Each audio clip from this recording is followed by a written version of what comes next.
I've asked Councilman Segmiller if he'll offer our invocation and Councilman Staley if he will lead us in the Pledge of Allegiance.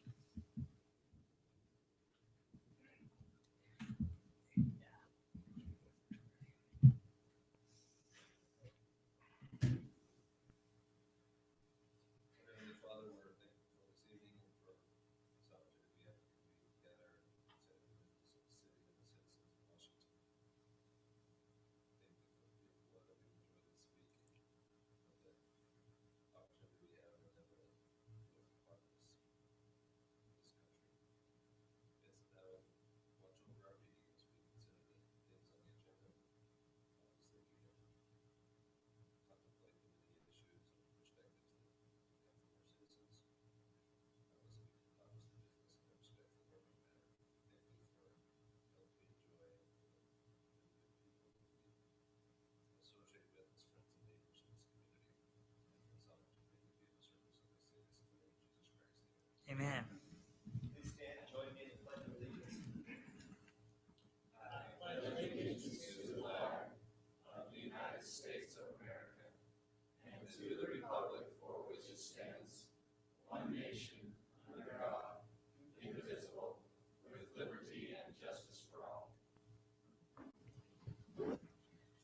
Thank you, gentlemen. Appreciate that.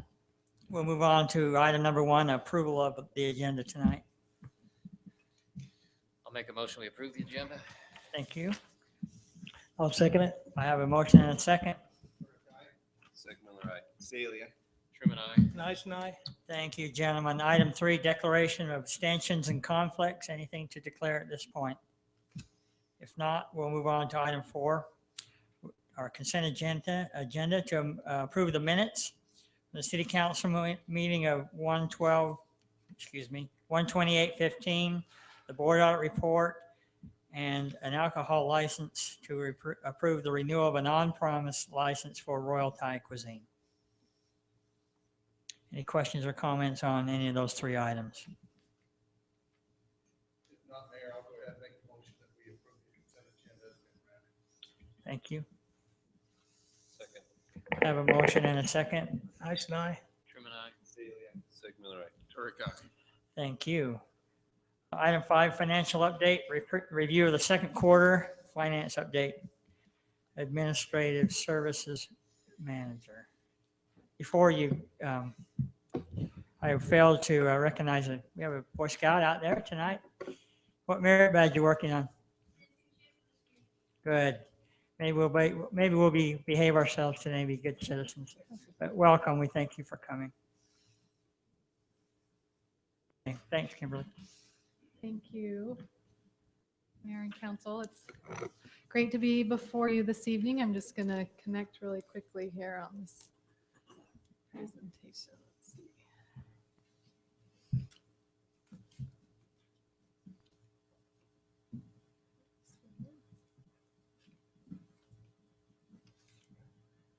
Maybe we're coming on.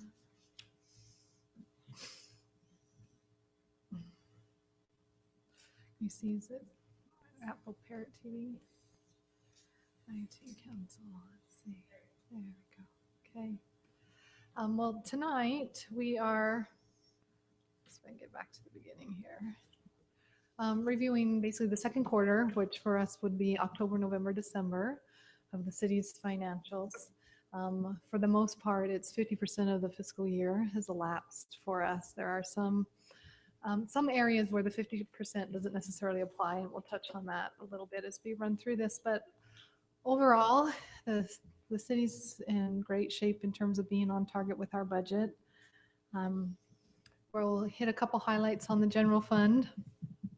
So for our sales tax collection, which has we've seen a steady increase and growth, which has been really nice to see. The economy recovering to where people have some discretionary funding and are able to get out there, along with the added growth in the community. It just brings more people out and able to shop. So our sales tax collections compared to last year are up almost 10%. It's 9.7%. So that's nice to see. That has also helped offset for us some of the downturn we have had in buildings. So our building permits are actually down 31% over last year. We were expecting some downturn, but not necessarily the slowdown that we have seen so far. But with our other revenue we've had coming in, it's been able to kind of offset that at this point. So with the general fund, we do have several items that come in only one time a year and so forth. And that's why you'll see some of the percent earned columns won't be at 50% yet, or some of them, we have the contributions and transfers are at 90% because of the bulk of those come in at the beginning of the year. But overall, we are on target with our budget. We have, earned 50% of our revenue, and that's where we are for the year. What's the explanation on the miscellaneous revenue line? Let me pull that one up really quick. Variance between Okay. those 2 years. So the variance between those 2 years on the miscellaneous revenue line was that we had the capital lease contribution. So when we closed on the Siemens lease project, there were lease revenues that came in about $563,000 last year that gets kind of reported under there. And if we were to pull out those one-time funding sources, so we've had one-time funding we had in this fiscal year, and then we had the capital lease for last year. If we actually pull those out, then our revenue earnings for this year are actually up over last year, same time frame, by just 1%. So yeah, so if you were looking year to date right now, it would show that we, year to date we're almost $200,000 less than we were last year same time. But that's again because we had some one-time proceeds and things that came in. And when you strip those things out, and if you were to just simply look at the standard revenue sources that we would see flowing in, we're overall up 1% in our general fund revenues this year. Okay. And then as we switch over and look at our general fund expenses, I had noted a couple of things. We kind of had the same scenario when you have those capital leases coming in. We have the expenses that are offset for that project were going out as well. If we strip those particular things out with the one-time expenses, the expenditures are actually on budget for the year, and revenue is accounting for the higher percent in the general government. So where we had the increase in spending for general government was again a one-time expense that went out this year, but there was corresponding revenue that came in that year, and that's what kind of throws that number off a little bit, and why it's also up at 68% of the year. That adjustment will take place. We've got a scheduled budget opening coming to you guys, I believe the first meeting in March, where some of these amendments will take place, and you'll see an adjustment to the revenue side and the expense side for that one-time funding source. That's usually where we pick up to if we have grants that have been awarded and we know of them, we'll incorporate those into the budget. We don't like to count on them until we've actually received them. So there'll be a few changes that'll come to you guys in another couple of weeks. But as a whole, we are on target with our budget for this year at 49% of our expenses taking place. Okay, so we're going to flip over to the community center. Now, the community center is kind of an interesting one. We like to kind of point out too, because if you look at the overall percent earned, they're only at 24% of the year. So, right off the top of your head, you might get concerned. Are we going to bring in what we were anticipating? And the answer is yes. You can kind of see that in the comparisons of one of the reasons we throw in the prior year to the current year, year to date, is so that you can see are things kind of following the same patterns that we would expect. The biggest reason that you'll see the percent earned target stay down is that 42% of the revenue source in this fund is transfers, and we don't account for those transfers until the end of the year. And so with that being in there, it kind of just throws off your percent earnings that you see. But That's the yes. $999,111. Yeah. From the general fund that we'll go over. Mm-hmm. Yep, that will be. And so the reason we wait till the very end of the year is we could choose, if you guys wanted to make corresponding transfers every month as needed. At this point, we always just wait till the end of the year and then make the one-time transfer. And that way, if it's less than, we don't ever want to necessarily transfer more than is needed. So we wait until it finalizes. But as you can see, if you were to compare this year to last year, it's within $1,500 on year-to-date earnings. So we're right where we'd expect to be this time of the year. Remind me, this community center line, you'll see one of the lines there just says community center. Yes. So the community center line on that one funds all of the full-time employees report under the main community center category.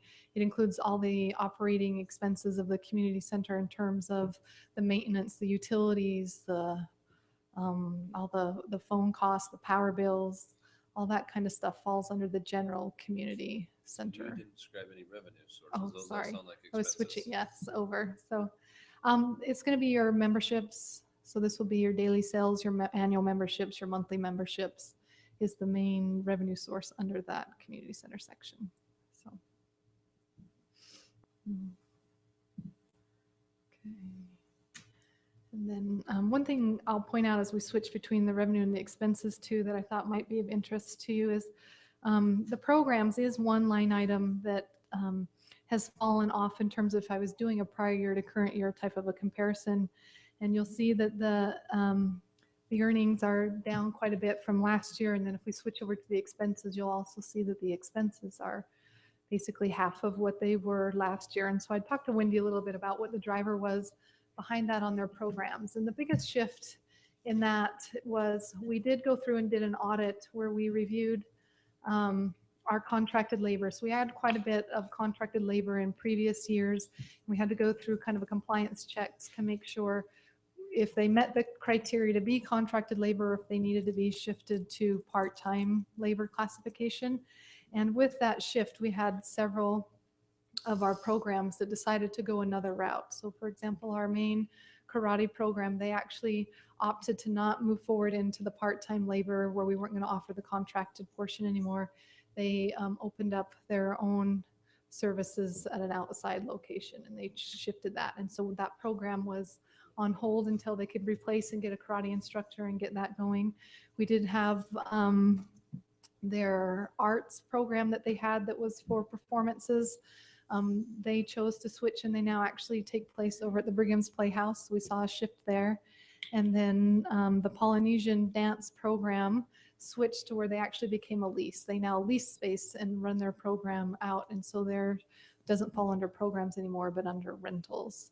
So the first half of the year, they kind of went through a bit of a transition. We did have several programs that didn't take place as we had seen in the past, but they just released a bunch and have them started up again as of January. Some dance programs, some karate classes, and several other things that are booked up and moving forward. So that's why you see the corresponding decrease in revenue and expenses, particularly in that programs line item.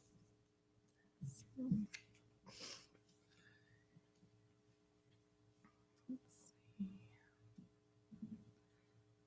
Okay, we're going to flip over now to our enterprise funds.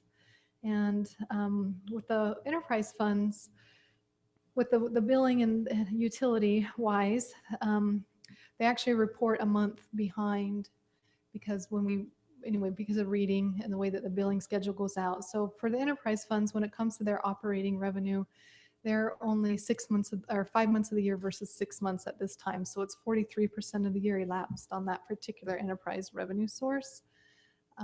If you just wanted to keep that in mind, but overall they're looking good. So even despite that fact, if you look at the enterprise revenue, they're on target with their budget and a little bit ahead there.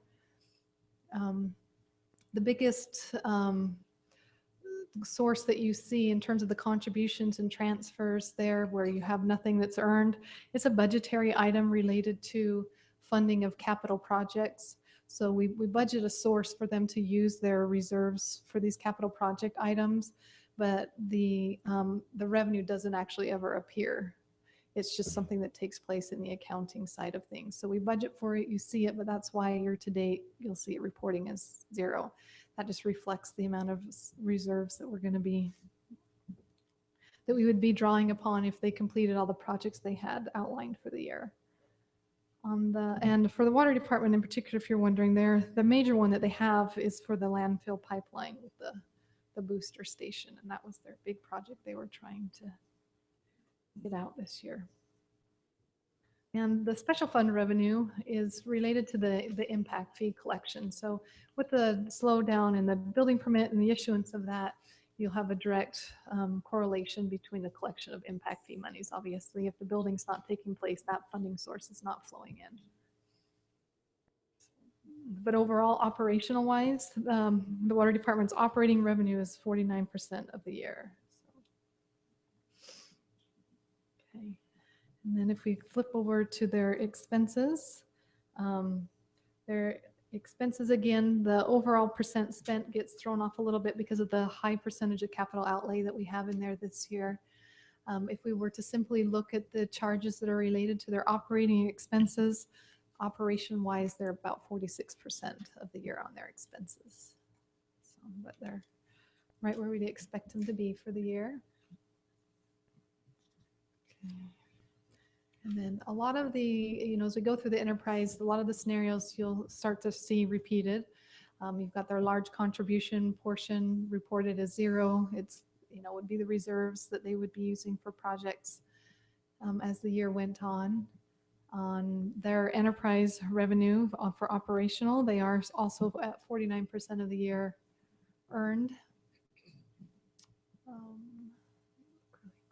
And then the special fund revenue source is the decline in the impact fee collection there. So the sewer fund, I pointed out to you guys last night, but I'll mention it again for the citizens who are here. But with the sewer fund, one of the big things that we did this year is we had an opportunity where some of our investments came due, and we looked at where our standings were, and we opted to go ahead and pay off our sewer revenue bond. We had one bond that was outstanding from 1999. And we went ahead and we paid that off. So that's why in that debt service column, you'll see that initially budgeted was only $218,000, which would have been the debt payment for the year. But we went ahead and used those funds and paid the bond off. So the budget correction will take place in the budgeting opening that we'll have also for that change. Okay. And if we were to kind of strip those things out and only look at operational expenses, the sewer fund is actually about 37% of the year on their expenses being spent.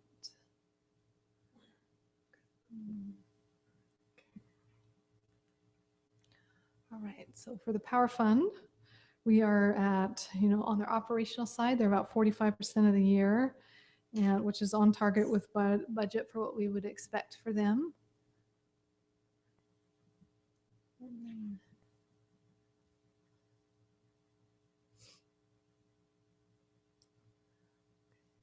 And then on the expense sides of things, they are also on target for where we would expect them to be expense-wise. I did look into, I think which one, like their special services, which is like the professional and technical. They have spent most of their budget for the year. They had some projects up front that were related to the generation facility. They had to do some EPA testing on the generation, on the actual generators. That was a large portion of their cost there.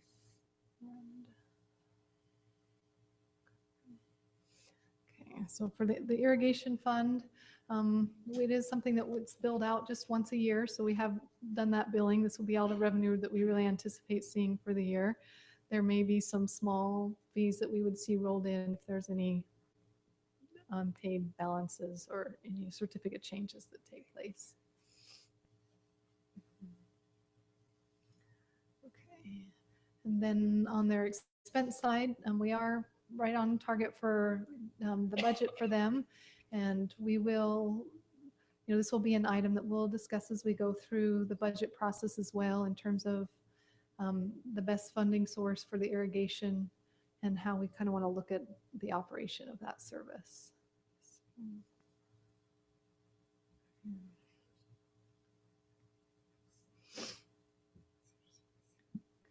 On the storm drain fund, pretty much a repeat of what we've kind of been discussing. They are up on their enterprise revenue compared to budget. Part of that is related to, we did have a minimal rate increase that took place this year that was not part of the original budget calculations that we've seen a little bit of an impact on that.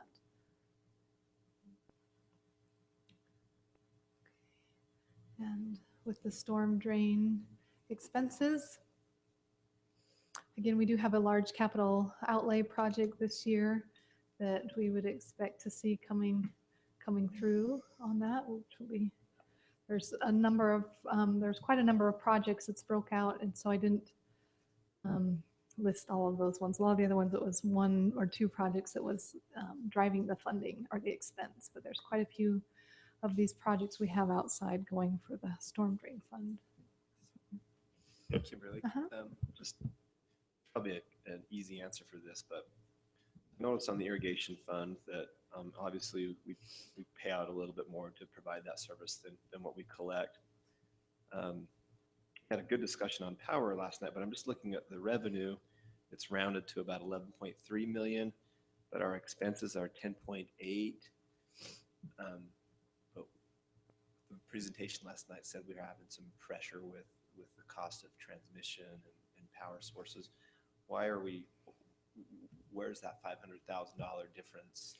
One of the big things that would be different in that would be, in our budget scenarios, we do not incorporate a depreciation costs at all.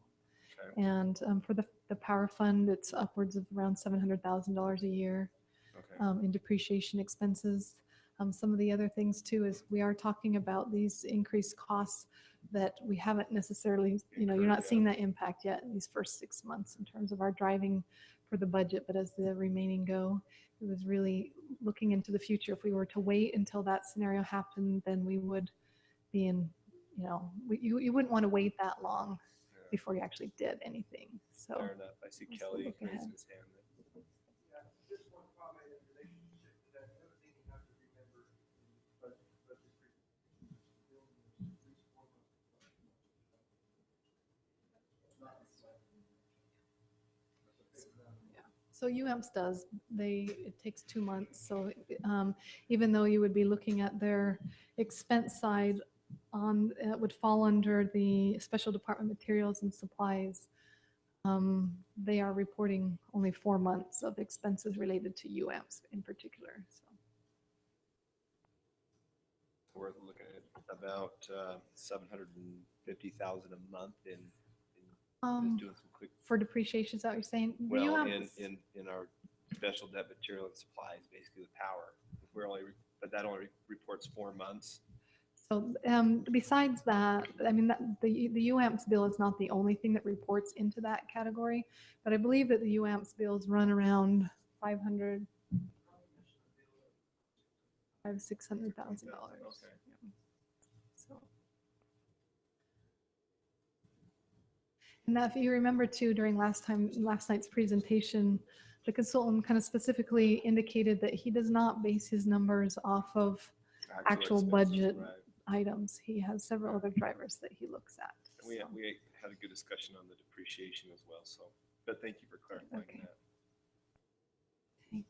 So the golf course fund, revenue-wise, we're actually up about 10% over last year. We've had one of our best years revenue-wise, and it's kind of been exciting to see. I think that there's it will be one of the greatest years probably that we've had in the golf course in probably, I dare say, the last 8 to 10 years. And so I do think that we'll still have a bit of a shortfall at the end of the year, but I think that gap is narrowing. That's what happens when you don't get any rain or snow. So or stop that's playing right. on We the had golf. we had an amazing winter. So hopefully it won't be August weather in May. So I don't want it to be too hot. Just to kind of some things that will be coming and part of our budget opening that we'll be addressing here in a couple weeks too, related to the golf course is in January we did take over the pro shop and the snack bar that had previously been leased out. So there will be some budgetary adjustments that will take place for the corresponding revenue and purchases of those merchandise that you'll see in this. You know, if you don't mind, I Mhm. actually had a question from a citizen on that yesterday as to who's going to oversee that. I don't know if this is the time to ask that, but if it's a quick answer, I'd like to be able to relay that back to him. Well, of course, our personnel at the shop will continue to oversee the shop. It's just the ownership issue so that's still an obligation of the pro shop and the pro to still oversee that under the direction of Leisure Services Director and myself as well. But ownership is So what's the changed. budgetary changes, then now we will buy the supplies, the Yeah, what we've been doing, inventory, yeah, rather than the pro buying and reselling. We'll own and correct. they'll And- still take Yeah. do the transactions of the sales, but we'll do the purchasing. Yes. Yeah, Okay. ownership of, and what we've done over the last few months is as you know, the pro has owned all the stock before. And so we've allowed him to kind of sell that off. We actually will be purchasing some of that stock from him, and Barry and Nick have kind of gone through and determined what makes sense and what doesn't make sense. So part of that expenditure you'll see too is us purchasing part of that inventory. But you know, it's thin right now, and it's thin for a reason because and then we've made a few modifications to the pro shop. But anyway, the expectation is still the same. They're employees that will oversee, just like the community center, any sales and services. It's just ownership. When we say who will oversee the actual purchasing? Is there an employee or some employees that are responsible for that? I don't know how it's been specifically worked out. Initially, of course, Barry Blake, our Leisure Services Director, has been heavily involved in that, but I know he's worked with Nick, and I would suspect that once we get this idea of kind of what kind of merchandising and the level and the types, instead of kind of having a whole bunch of different types of merchandise, we're probably going to focus on a couple of, and the mayor would be better off, or one of you would be better off on what those specific types that are really good sellers are. But once that becomes the case, Barry is overseeing that transition. I would suspect that once that kind of is processed and in play, then Barry would probably have Nick working on that, just doing as part of his responsibility, because he is the pro still to handle the purchases and that sort of thing. I'm just suspecting on that, Councilman. And then while I'm on that too, the snack bar, initially, we're transitioning over the snack bar. Snack bar is a fairly simple operation. We don't have big grills and other things, but we'll transition that one over initially under control of the city. But one of the things we will be looking at in the snack bar, we actually had some people bring up some requests and have some interest in this, is we will be entertaining, similar to what we did with the community center, on a lease issue. There's some that actually have some very creative things, and including kind of expanding that a little bit to have some of the locals come up for lunch and those type of things that should enhance some revenue. I'm not saying that's what we'll do, but we're going to open that up a little bit, kind of bring it to the council, kind of get the council's feeling. Does a lease make sense? Like what we found at the community center is when we went to a lease, we had kind of this good, flat, stable revenue that came in, and we didn't see these up and downs, and we still netted out more positive on the back end, and we found that the customers enjoyed every bit as much, if not more, the contracted service. But at least initially, we'll be just handling those operations until we're ready to begin to proceed that way and get the input of the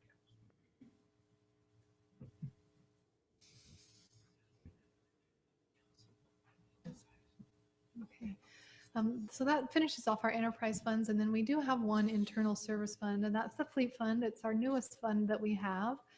We are, this is our second year of operation there. And so we are kind of on target with where we were last year, same time. The fleet fund is designed to basically have all the charges for services are where we are doing all the work, and then it's just being invoiced out to the departments whose vehicles are being worked on. And so one of the tricks that we have to try to develop is to make sure that we have our rates established properly so that we have the right amount of revenue coming in to offset the cost of running the fleet division. So I have recently met with Mike, and he's working with our fleet manager. We will be anticipating some adjustments in our fees on that distribution so that we can try to bring that a little bit in line. We did end up a little bit short last year, and we're on target to be a little short this year. And so in order to kind of maintain the fleet division, it requires us to really look at those rates that we establish each year and make sure they're set at an appropriate level. And then on the fleet fund expenses, we're halfway through the year and we've spent 50% of our budget. So we're kind of right where we would expect to be on that side of things. So that finishes off our our funds there that were under review, and I appreciate your time. If you guys have any questions that you want to ask, I'm certainly open to try and address whatever it is, and if not, I'll see you again in next month or so. Like I said, I appreciate the format of the report. Makes it very easy to go through and compare, so thanks for doing that. You're welcome. And then hopefully you've been receiving, I have been sending out, even though I come and do these quarterly presentations only quarterly to provide you with the monthly budget status updates every month. Hopefully you've been receiving that email communication as well, so that you always can have an idea of where we're at. Okay. Thank you, Kimberly, very much. Appreciate it. Okay, we'll move on to item 6, public hearings, related ordinances. Item A, continuation of a public hearing for consideration of amending the Washington City Code by amending portions of Title IX, zoning regulations, Chapter 14, supplementary and qualifying regulations, Section 25, vacation/short-term rental regulations.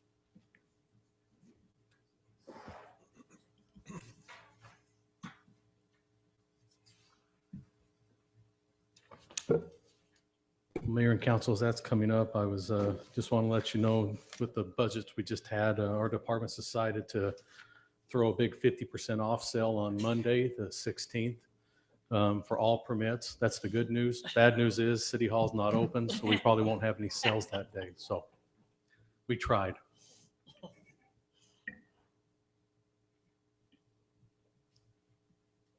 The reason why I turned this over to Elmo is you've looked in, you've got probably 3 different versions of this ordinance. After Mr. Starkey's had a chance to go through and put all the final touches on it, well, I thought I'd just show you this black and white version so it's not as hopefully confused. got both. Do they have the new? My red line that doesn't have like all the comments on the side. Okay. And a clean copy too. Unfortunately, I don't in mind for my Elmo, to go TV, so I think this will probably be the best for us, for the folks that are here, so.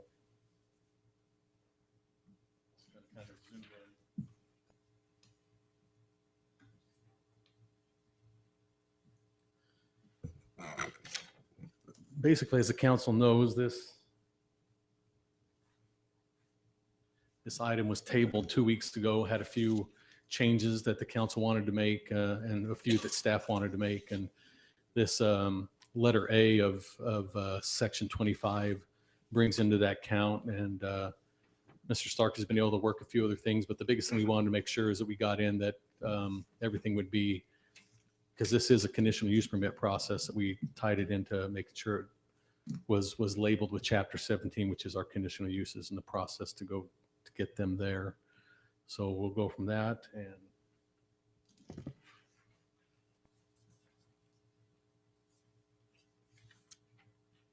the next biggest change is that the item number 2, which was the 500-foot distance, is gone. But with that, the numbers, if you notice, the number 3 was missing. So we just we'll get that touched up. So I just want to make note of that it went from 1 and then 2 was gone. And they moved 3 up. It didn't calculate 4, 5, 6, and 7, which are now 3, 4, 5, and 6.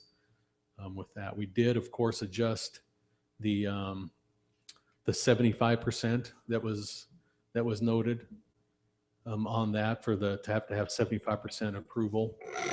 I'm trying to think what else we might have changed. Oh, we talked about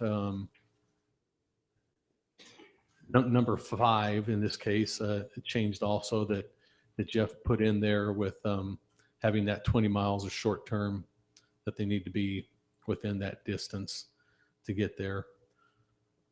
Also, we talked about number D, or letter D, then changed because the question was brought up about that triggering timing frame. And so this is the new language for that. And so with that, D changed quite a bit to add, what we did was went with D and added this verbiage, notwithstanding anything to the contrary in Title IX, Chapter 17, conditional use permits of the Washington City Code. Any conditional use granted pursuant to this section shall automatically terminate, or in the alternate shall be terminated by the city if any of the following occur. So we broke up what that did. It was just a long sentence with commas and came up with items 1, 2, and 3, that the residence or structure is devoted to a use other than that of a short-term residential rental, excluding the occupancy of the residence by the applicant, or there is a change of ownership of the property, or the residence or structure fails to comply with applicable health, safety, and building codes, or there has been a violation of this section or a violation of Title IX, Chapter 17, or other activity has occurred at or related to the short-term residential property, which the city reasonably determines is clearly contrary to the purpose and intent of this section. So that changed a little bit, but I think it's more direct and spells out each one. So also we added, which the council talked about quite a bit, was letter G that was not originally in there. This is the penalty enforcement stage. We'll just read through it quickly. Any person, firm, or cooperation, whether as principal, agent, employee, or otherwise, violating or causing or permitting the violation of the provisions of this section or of Title IX, Chapter 17, conditional use permits, shall be guilty of a Class C misdemeanor, subject to penalty as provided in Section 1-4-1 of the City Code. Any such person, firm, corporation shall be deemed to be guilty of a separate offense for each and every day during which any portion of any violation of this section is committed, continues, or is permitted by such person, firm, or corporation. The provisions of this section may be enforced by either civil or criminal actions in courts of appropriate or competent jurisdiction. The city's choice to pursue a civil judicial case shall not interfere with the city's right to prosecute violations of this section as criminal offenses. The city may bring actions for civil and equitable relief, including enjoining specific land uses and affirmative injunctions. That added the penalty part of it for you. You guys didn't specifically ask about that, but I was worried about not being able to bring an abatement action, for example, or some type of a civil action for it. And I think it also spells out that private citizens could bring an action under that. We don't have it spelled out anywhere, and sometimes courts will say, well, it's not in the ordinance, so therefore there's not a private option to go ahead and enforce that. But it's nice to have as many options as possible, I guess. And I think we like the option. I'm looking at the ordinance, though, those last three sentences aren't in the actual ordinance. Under the penalty. Where? Pull up the actual ordinance, it was in our code In 141, in 9-14-25, short-term regulations. I don't think it is, but this is one in particular because we've had so much interest. I think it's an area where I think when we come back and start reviewing like our conditional use permits and what we can do under it, Drew and I have talked about this for a while. When we come, we're probably going to make some adjustments in it also anyway. This just makes it clear you can do that. No, all I'm saying is I see it added in here in what we're looking at here, but if you look at the short-term ordinance that we have proposed, it's not in the penalty provisions. It's going to be signed by the mayor. Those last three sentences aren't in at least the exhibit I've got. you might be looking at my old one again. That's why I wanted to point to Mr. Starkey's. This is the final draft. Hard copy Diane got.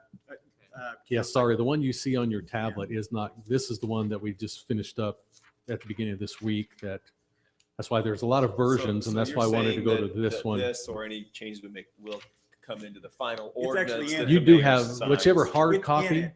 In fact, that- the all yeah. black one, the that's all the black final one. ordinance, other than we had just a couple of numbering Oh, things. there it that is. adjust, Okay. Yeah. The problem is when I sent it to Denise, I didn't send it in PDF. So when she laid it up there, whatever her formatting was for a Word document, just scrambled all around. So it's my fault. I should have gotten a PDF, but so I just handed it out to you. I have one other question. So let's say that somebody or some corporation or company, whatever, goes through the process of getting a conditional use permit for a short-term rental. And they are habitual, the occupants are habitual nuisances, right? They're We're writing parking. citations all the time, you're saying. Right. yeah. And I'm reading in section D where it says, here are the 5 situations where we would revoke this CUP. Where do we address it just for, me as a neighbor wanting to be a good neighbor, said, you know what, I'm fine with you doing that, but they start doing it, it's driving us crazy. We come back to the city, with a grievance. Does it address that? Or can it address Per our that? conditional use permit, we can. Per our conditional use permit, the Do we have process was- conditions on the conditional use permit? Yes. Is that where it's addressed? Okay, Yeah. I'm thinking Yes. now, okay. Yeah. That's where, not in the ordinance, but in the conditional use permit, under the conditions there. This is really where it's all coming under. I just could tell as we discussed. These are it, just automatic triggers. That Yeah, was- we just- Okay, I'm with you now. It was better spelled. I could tell, and we've already had some history with some issues that come up with it. And it was nice just to spell it out specifically so nobody can challenge it. I think when we redo our conditional use permit, we probably add some of this stuff into it. I kind of like some of this language. Yeah, but But in terms of bringing them back and revoking the conditional use permit Yeah. for habitual use, absolutely. yeah, and I imagine once That's you the start process. doing this, you'll have probably a pattern of set conditions and then whatever. Well, yeah, conditions that's the it. planning commission. Exactly. If you read letter F, this is why I kind of put that in there just for this purpose. And letter F says each approved property shall permanently post in a conspicuous place the rules and regulations as relates to the approved conditions of that particular conditional use permit for that specific location. Because they may be different from one to the next, depending on the size of the lot, et cetera. We'll have maybe different conditions as time goes. They're not going to be, hopefully, a lot of them will be the same, but we may end up with, like we do with, when I bring you a final plat, I've added an extra condition and I explain why. And this will be the case for these two. I think there will be probably a standard. We'll end up with whatever that number may be. And then because of that particular location and the public hearing we had with it, some people may want to say, well, I want to make sure this, and this is taken care of around us. Drew, I think it's important to point out, though, conditional use process is very quasi judicial. And so whatever the conditions are posted in the conditional use permit, a revocation will have to be a violation of those. They don't get stretched a great deal under the conditional use process. Now, remind me again who the appeal authority is on the conditional use. Is it the city council? It is the city council, because the planning commission approves or denies it. Yeah. If any But appeals again, would a go. revocation is not an easy thing under a conditional use permit. Matter of fact, the standard is articulated in the conditional uses. So if a neighbor comes in and says, well, I have this nuisance and it wasn't as identified as it should be, it becomes a little bit more of a challenge under the revocation. And having been with you on the planning commission, I know the planning commission sees these conditional use permits and we generally don't, but it seems like you bring that wording to the planning commission and then really they're just tweaking some of the things or maybe adding to it. So Right. it sounds like you'll button up that wording to be, if there are nuisance issues, because that's the thing that I could see coming back to us most is, we as neighbors said this is okay, but now it's not okay. Yeah, because Mr. Smith was really nice when he told us everything he was Yeah, going to do. but But Mr. Smith's, people that he leases to really turned out to be people we didn't think would be, I'm just giving examples Right. of what's going to happen for the few that will. But we'll have to, Jeff and I will work real close on getting at least some standard, the first 6, 7, whatever they may be. We'll try to make those as well as we can to fit a lot of those circumstances, especially nuisance items. That's, I think, is what's going to be the tipping point. It'll end up being just those nuisance items that are going to come up. So with that, I'm hoping that answered or covered all that the council's concerns 2 weeks ago. Has a lot more teeth. Yeah, just some discussion maybe to throw out more to the council. I had one citizen that I talked a little bit with, talking more about the 75% situation that said, look, if I'm the next door neighbor and the guys down the street really aren't going to be impacted, of course they're going to vote for it and I have to live with it. And so I said, you've got a point there. Some thought that was about it is what if you just contacted the neighbors on each side of you? So you had a neighbor. And if they approved of it, that's all you needed was basic, because they're the ones that really are going to be the ones impacted by it. It isn't going to be the neighbors 2 doors down. Generally, they're going to feel the impact of that. Now, in some discussion about that, it kind of came back to another instance that we had that the neighbor was actually, wasn't a neighbor attached, but a lot that was elevated that was being impacted. And I guess my thought of that one comes back to the conditions of the nuisance that says, look, yeah, you're not the neighbor here, but you're the neighbor up here that's being impacted. I don't know. I thought come back to the council of maybe making that a little easier. At the same token, protecting those people who are going to be most impacted. I guess my thought on it is I think the 500 foot is necessary because people who live in that same neighborhood are going to claim the values of their property have gone down. You got this short-term rental in there and they've got a right to participate in it. It's the next door neighbor. That's a good point.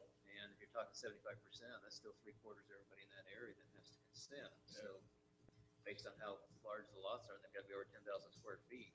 Probably have at least all of the neighbors. Well, that's, you know, the instance they brought in was my home that sits on the corner and says, look, if I'm your next door neighbor, really, the most of them aren't going to be impacted per se, because me and the neighbor. Now, the one across the street possibly, but the others, of course, say, hey, we don't care what you do down there. That's your, you know. Yeah, your- I doubt you'll find them saying we don't care what you do down there. Well, they may or may not. I mean, you know, obviously, if I want to bring that, I'll go down and lobby for what I want. But it was just a thought and a concern that So was you- brought up, that sometimes those next door neighbors who are most impacted may be overridden by neighbors who are less impacted, and you have to live with the problem. I guess they do their lobbying as well. That's true. That's almost could be a double-edged sword. It talks about, because the guy next to him might say, hey, I want to do this too. So of course, I'm going to do it. And the guy 3 houses down says, how the heck did that get through? There's no way we would have voted. So it's tough, because I could see both things Sir, happening. And so that's going to be interesting as it goes to see. This may be one of those things we come back and amend this. like I said, Um, just kind of thought for council discussion. I know we kicked it around and around. and That around. is a good, didn't But, think about like I that said, I did particularly, because have it. my philosophy was everybody's That's one going of to the be powers close. of TV is people watch that and say, hey, what about, you know? So your thought Yep. was require 100% of adjoining Neighbors, yeah, basically neighbors, side, front and back, you're across the street. And we could break that up to 100% of the adjoining property owners and X amount of percent of those within. And that might cover both. I don't know. It I may know or that may one of the not. things that Council Segmiller was concerned about is keeping it simple enough that it is Yeah. a doable thing. If the neighborhood doesn't care about it, but at the same token, the prudence of the council trying to protect those neighbors and those neighborhoods from a nuisance that they may not want it to. So it's it's a fine line of how do you make it doable, but yet Yeah, I guess my biggest concern is when I go back, if the adjoining neighbors all think, hey, I want to join on this too. And all of a sudden you have 4 or 5 homes that have now affected everybody within 500 feet, that it could probably go either way. On that number 5, that says other activity has occurred, that seemed quite vague. And and then when it says the city, does that mean the police department? Yeah, I think it's vague on purpose. I think it's vague because we don't know, because again, a lot of times, especially when you do new laws, especially the land use laws, you can't think ahead of time about all the things that just don't make sense. I mean, to some extent, that's why it's put in there that, it's going to have to be the city council or a planning commission if it's brought back in that says, well, we clearly didn't intend you to have, I don't know, Bounce plug it, fill it in houses and showed go. up. Anybody, a Something, yeah. reasonable person would have known, we didn't intend to have junior high graduation parties with 500 people or be part of it. I just don't know what it would be, but if it's not something that you go, oh yeah, anybody would have known you couldn't do that, then it won't be one of those other provisions, is my thought. It's kind of one of those catch-alls that you just don't know what it's going to be, but you got to have at least a standard, and that is what the reasonable person would have thought never could have occurred there. You may never have that. If you have an argument, if something comes up we never anticipated. Drew, we had some discussion concerning the licensing. Remind me a little bit about why we require each dwelling to have a license, a short-term license. If it's being managed by a property manager that already has a business license, why would we require, I know there was some reason that we talked about possibly why that license. Well, because right now we don't have that in our book because we want to collect bed tax on it. It's one of those things. So each property now, and we may find something else when we get into licensing, we'll have to work with Denise and Tara on that. If sometimes if people have a business license and it is a corporation, say, that runs 7 or 10 of these, I think they'll let them use the same business license. We just want to make sure that in this ordinance, it lets them know that a license will be required regardless at each location or evidence of a business license. So I agree with the fact that a business license need to be proof of being a part of that. But if it's being managed by a local property manager that's already here in business, they have a license. I guess I was asking a question for having another license. Our city ordinances state that any business conducted in Washington City has to have a license. a city license. So that's the reason why we do them. So if there's a property manager that has a city license already. Yeah, you- I think in order for us to, I really think you're going to need to do each one, because if not, we're not going to know what homes, well, you will know which homes this- are within the guidance or Yeah, not, the but, conditional use permit will identify Mhm. that. Well, we're but our required- we ordinance do required it. say The that fact we of the have to matter is have we them. required it to be a property management business. I mean, if we would have just simply said, as a part of our permitting process, you have to list a local person acting as an agent or representative of the homeowner, well, we may not have had to have both of them, but we said it had to be a property management business. I think that's why you need both of them. Does the business True. license help us collect sales tax revenue? Because We can track it better because of the fact that we so- get their numbers so that we So, I can, mean, let's give it say to our that treasurer. one investor has 5 properties, that's Mhm. one company, and, you know, he has a property manager, but I don't mind the fact that he has to have at least until we work out, you know, it could change, but especially initially while we're working out trying to collect the sales tax revenue.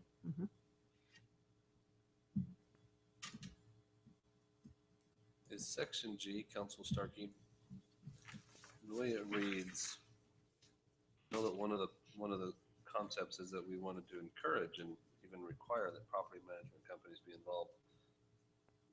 Could the property management company be subject to a Class C misdemeanor in the way that that section is written? I gotta tell you, I don't think so. I don't think so because this is, I kind of think so, the way it reads. yeah, and again, I just don't know if we anticipated it either way. And I'm not sure if that's what, I hope it's not a defense to the property owner that just says, oh, my property manager. We've got to be able to go after somebody. So I guess at the end of the day, whoever is the responsible party, I actually thought you did it on purpose, because that would dry up these, property manager's not gonna go out and do these unless they comply to this ordinance, because they don't want to be paying this penalty, so that's gonna stop other property managers from doing these without the things in place, which was your concern, how do we dry them up? So I thought that was. yeah, and I'm not sure if I did it. Bring 'em in. I'm not sure that was intentional. I think Drew was the first one that said, let's get it more than just a person. Let's make sure it can be anybody. And in looking at, for example, Park City, who's been doing it for a long time and just and encouraged them. They love Park City. They love this. And they got chapters on it up in their ordinances and their descriptions of their city. They had also used this type of penalty provision, which made the grasp as broad as possible. So I guess it gives as broad a potential to go out and grab folks. If nothing else, it makes the landowner, so Council Stegman, makes the landowner look to his property manager and say, I just got charged for a crime. You're going to have to take the hit for this thing. So, yeah. I don't know, I'm not an English major, but I was just reading any person, if I take out all those other things after that, that we went after as well, and it just says any person, and again, eliminate all those other people we talked about, violating or causing or permitting the violation of any provision is guilty of a Class C. So I think that covers anybody that may have their hands inside May of, even go you beyond know, the representative. Might be somebody that has absolutely no financial investment in it, but still the one that caused it. Maybe they're the ones, going on a website and saying, come to the big high school graduation party, and they put together a party at the house. So it probably goes out and grabs others besides even the property owner and the property manager. But I wasn't thinking like that. yeah, I'm just hoping that we did cover anybody and their cousin and their cousin's dog groomer in that sense almost, with that causing or permitting or violating anything in here. Not that we're going to be going after, but we want to just make sure that whoever is the culprit, that we can go and get them with a Class C misdemeanor. But you're the attorney. yeah, I am, not for the city. That's right. I feel like it's written broadly enough that it'll hook anybody that we think is responsible. Okay, there is one My other, concern is it'll also be a deterrent to property managers. And so the idea of encouraging property managers to help make this better, the provision might actually. they may not want to touch it because of that, but Yeah. And I'm not sure if we all know how everybody sits as a whole on this thing. I mean, I think everybody acknowledges happening. We got to do something to regulate it.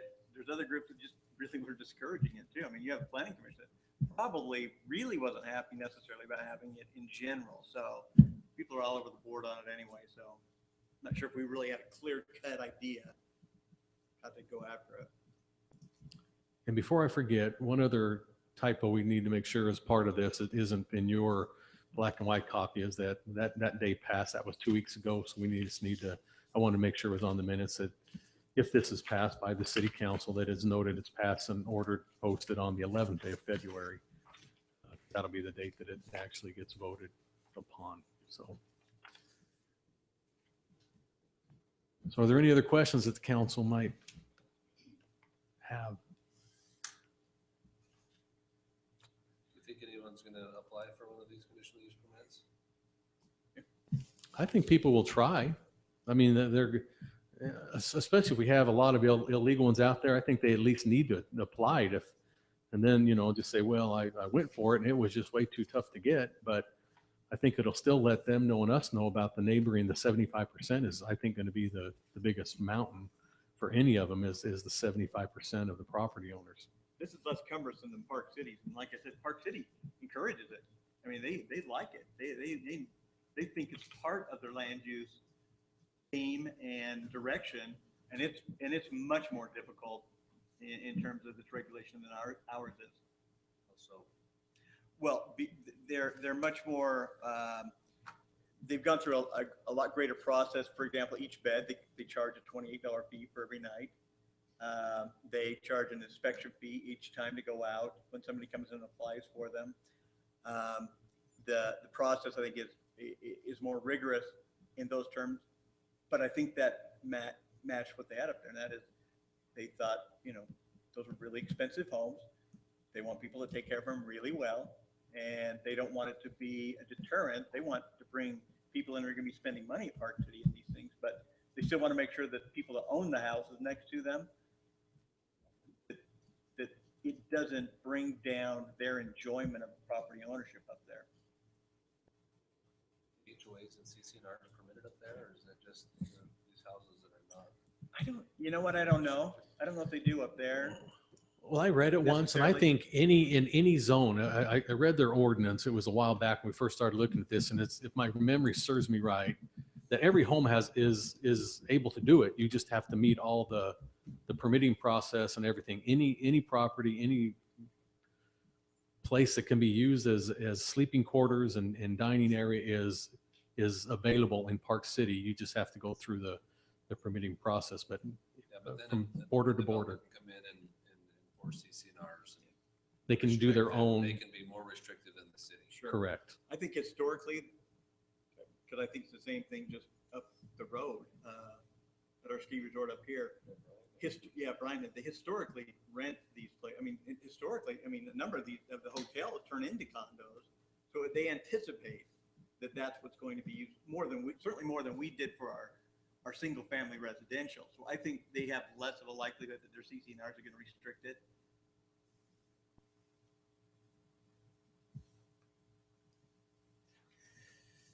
And as we know, there are a lot of CCNRs within our city that restrict this kind of a use. So that's why I'm glad we kind of added that as one of those 75% of everybody around, and the HOA has to write a letter of they're okay on it too, because it just, again, that can either help or make it harder, but it should be that way, because if their CCNRs don't allow it in the first place, we shouldn't even be considering it. So. Yeah, I think, Councilman Segmiller, I think we're going to find out the proof's going to be in the pudding on this. See what happens over time. We may have to come in and say, look, nobody can qualify for this. Do we need to reevaluate what the thresholds are? Get more citizen input at that point. They'll probably be calling you personally about it after 3 or 4 or whatever may be denied if they do apply, and it is that tough. You'll hear about it before I'll hear about it, how tough it may be, or that they did try and the city needs to consider. But It's interesting. Our problem is a unique one because most of the illegal ones occur where there are CCNRs that already restrict that. And that's been some of the static we've had with citizens is they want us to enforce their CCNRs, and we tell them, well, we don't enforce CCNRs, but you're more than welcome to. Anyway, so it's a challenge because it is. Because I tell them that you can take it to court a whole lot better, faster, easier than than I can because of your CCNRs. You get faster action by taking someone to court through CCNRs in a city, dragging them through the process. Yeah, I don't know if I have a perfect answer. I'm a little like that this isn't going to help bring any more out of the shadows than already are. So that's my concern is, I don't know if it's going to encourage the immigration to be any more legal than it's ever been. Well, the whole point is that, again, it's like we talked about last time. I think this still just gives the city even a little more teeth, because if it is illegal and it's in an area that people don't want it, and all those other things, it should not be there. And that's the point, and that they have an opportunity to apply for it. That's the whole thing about what this does, is that they can't just say, well, the city doesn't allow anything like that, which isn't a great argument. But if that's even used, we say, well, I've got an ordinance right here. If you just meet criteria, B through F, you can do it. But you never did even apply for it. So That's the thing that I like about it, is it does at least give us an ordinance out there that is very specific, unlike what we've had previously that was a very vague sentence or two here that some argued said we could, some argued said we couldn't. This way, at least we have a process. And I agree that, it may be something that down time we may end up having to tweak a little bit to get it to work. But at least it's a beginning process that people can come and say, okay, here's the process, let's start it. And I don't think we'll get the right one until it's kind of like being the chef in the kitchen. You have to taste the pudding a few times before you finally say, yep, that's what we want.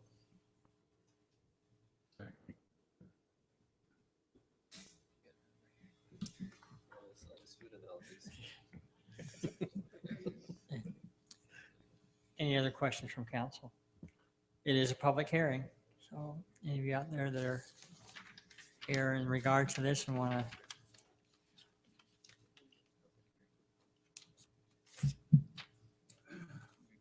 Dave Houston, the community manager at Coral Canyon. Well, I, for one, appreciate the time and effort and the thought that you have put into this. So it's obvious that you're looking at it from every angle that you can, and we appreciate that. As a representative from Coral Canyon, what I can tell you is that the majority of those homeowners that are full-time homeowners are in favor of this ordinance. And it's not just for Coral Canyon, it's also for the city. It's tax revenue for you that should be collected and is not being collected at this point. The other thing I keyed in on was on G, you had a question with regards to whether that involves the property management companies. Well, I would say absolutely it should, because we have one instance where they're Canadian. Well, good luck going after them. So if you don't have somebody local here that you can reach out and touch, it's not going to be workable. So that's what I would suggest. And we, like I said before, support this ordinance and appreciate your thought and concern. Thank you. Thank you, John. I guess it could even touch the HOA if the HOA was a bad actor, right? As broadly as it's written. Council, I'm Jennifer Libby. I'm just going to take another minute of your time. Last month, as I listened to the information, I went back to my desk. I'm a property manager here in Washington County, and I collected some information from other cities around the United States that are similar to our own. I want to do some research on my own for you so that you can kind of see what other cities comparable to our city, not Park City, because Park City is in my belief, it's an outlier. Doesn't even compare to what we work with here. But I did look at like Branson, Missouri, Austin, Texas, cities like that also have residential, that they're primarily residential, but they also have a tourism attraction. Whether we like it or not, Southern Utah is the playground for all of Utah. So we are starting this weekend inundated with travelers from Northern Utah, Arizona, Idaho, California coming in for the holiday weekend, and they will be here through the end of April, nonstop, just repeat. So as I looked at their statistics and the things that their city does specifically for licensing purposes, processes, I compiled a few things I wanted to share with you. First of all, the city of Austin, Texas has you complete a short-term rental application form. Second of all, and some of them are similar to what we've got, they submit a rental application, breaks it down into two parts. The rental application is an annual fee as well as a notification fee. They do two parts on that. Third thing they do is a proof of property insurance. We need to make sure that your properties are being insured and taken care of, that they're not going to collapse on and have issues. Another thing they do is the proof of the hotel occupancy taxes, which obviously we've already gone over, and the CO as well. The fire inspector and the police code enforcers go out and look at the properties, make sure that they're workable, suitable for that situation. I think all of those things are exactly what you have to be doing for these short-term rentals in these areas that you've talked about. I made a note here and I said, in addition to these regulations, both of these cities that I looked at, you might entertain the idea of adding a few others to help buffer the neighbors. Obviously, you're really concerned about the neighbors issue. From my point of view as a property manager, if we've gone through all of these steps to make sure that the home is in accordance with the city, our licensing, fire code, safety code, things are posted the way they're supposed to be posted. As a property manager, I'm not going to over occupy a property, and I'm not going to put my license on the line or the permit of that home on the line of hurting the value of my rental property if I were to go through those steps. So I would suggest requiring a licensed and insured property manager that's local, like we've said, that takes care of that home, as well as having the business license that you've talked about, that the home needs to have that business license. So having 75% of the neighbors around, I think that's a little steep. It doesn't directly impact them. One person said, I heard, I'm not sure who, about the value of your home going down statistically. In all of the research that I've done, the value of your vacation rental home does not decrease the value of the neighboring homes. It increases it. If you were to have that same house be a foreclosure, that's where the neighborhood starts to decrease in value. But the homes that are used and taken care of and maintained by rentals or property managements, that's when the value stays the same or increases for that neighborhood. Those are the statistics that we found. Other stats that we found over an 18-month period of time, 67% of the problems that the city the code enforcers were going out for, 67% were vehicles and parking complaints. These were the complaints that the homes that were vacation rentals, 67% of people complained that there were too many cars parked in front of the house. That can be taken care of easily with the property management saying, you can have 4, you can have 5 cars max. That can be taken care of. 18% of them trash related. They had too much garbage out front at the end of their stay. The landscaping, dead bushes, too much dust, yards weren't being watered.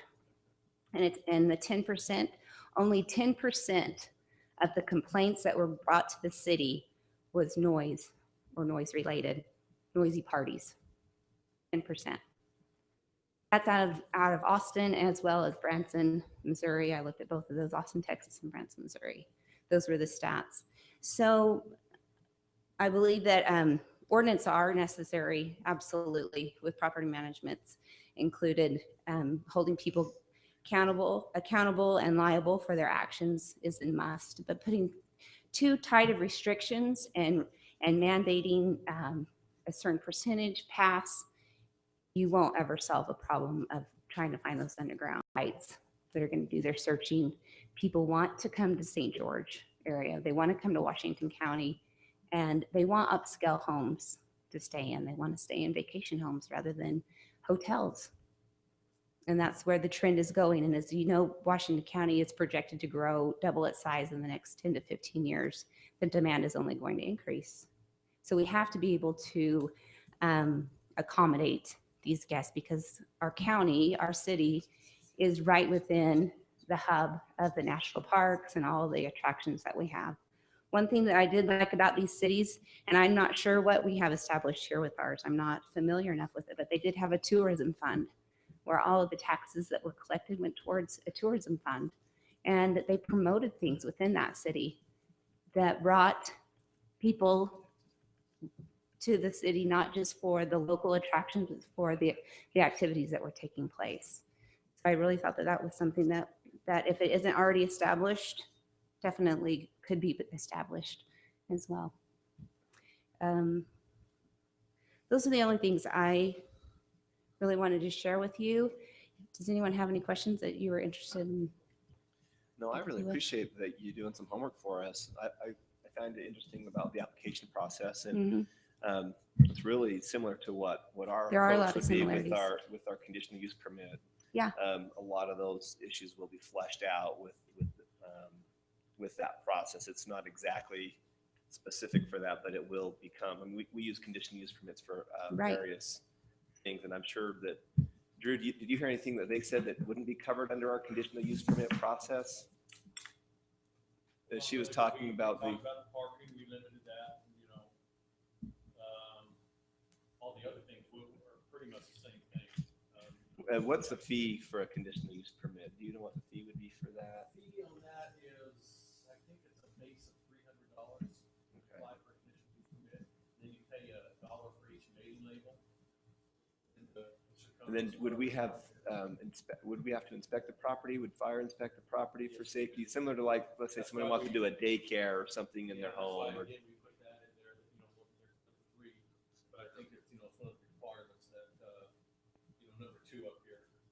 Performs all applicable health, safety, zoning, building codes. We would yeah, have to so, inspect and those are all fleshed out during that process. Yeah, that would be during the conditional use permit application process. And council, Steve, I mentioned to Drew earlier today, I pulled some forms up that Park City was doing for these applications, just specifically for these vacation rentals. And they have a really good form already done. And again, we can, coattail what we can. And one of theirs was, the fee was just going to be adopted. It might just a conditional use permit application fee is something. They also had, in addition to that, they charged like $28 per bed and an inspection fee each time, in addition to whatever the actual application process is. They actually had a fee associated with it because our conditional use permit, it's really intended just to cover what it costs us to go through the process, really. But they actually had it incorporated so that there were some fees generated from that consistent with process enforcement and other things like that. So it was a good start at stuff that Drew might want to take a look at to just make it easier to go through that process for all of those things. It's Coral Canyon is a good example of a development that already restricts these type of things by CC&R. And my hope that we can come up with an ordinance that encourages them to come and apply. There's going to be a conflict there regardless. And so One thing I that like that. I like that these private home developments can be more restricted than the ordinance. But I guess I shouldn't expect that we can make an ordinance that'll make somebody that's already illegally renting a house under CC&Rs to come above the table, right? Yeah, it's not going to work. One thing that I did fail to mention was that some of the cities I looked at actually just gave us X amount of number of permits per year, whether it's 100 or 200, depending on the size of their city. And then they were monitored by their compliances, by their taxes they were paying, by code inspectors, the police code inspectors. So we issuing out X amount of number of permits is one way you can say, okay, to start off the bat, we're going to give 100 permits a year or 200 permits a year, and see, make it more accessible for people to come clean and say, okay, I want to get there. And then for the city as well to say, will this work?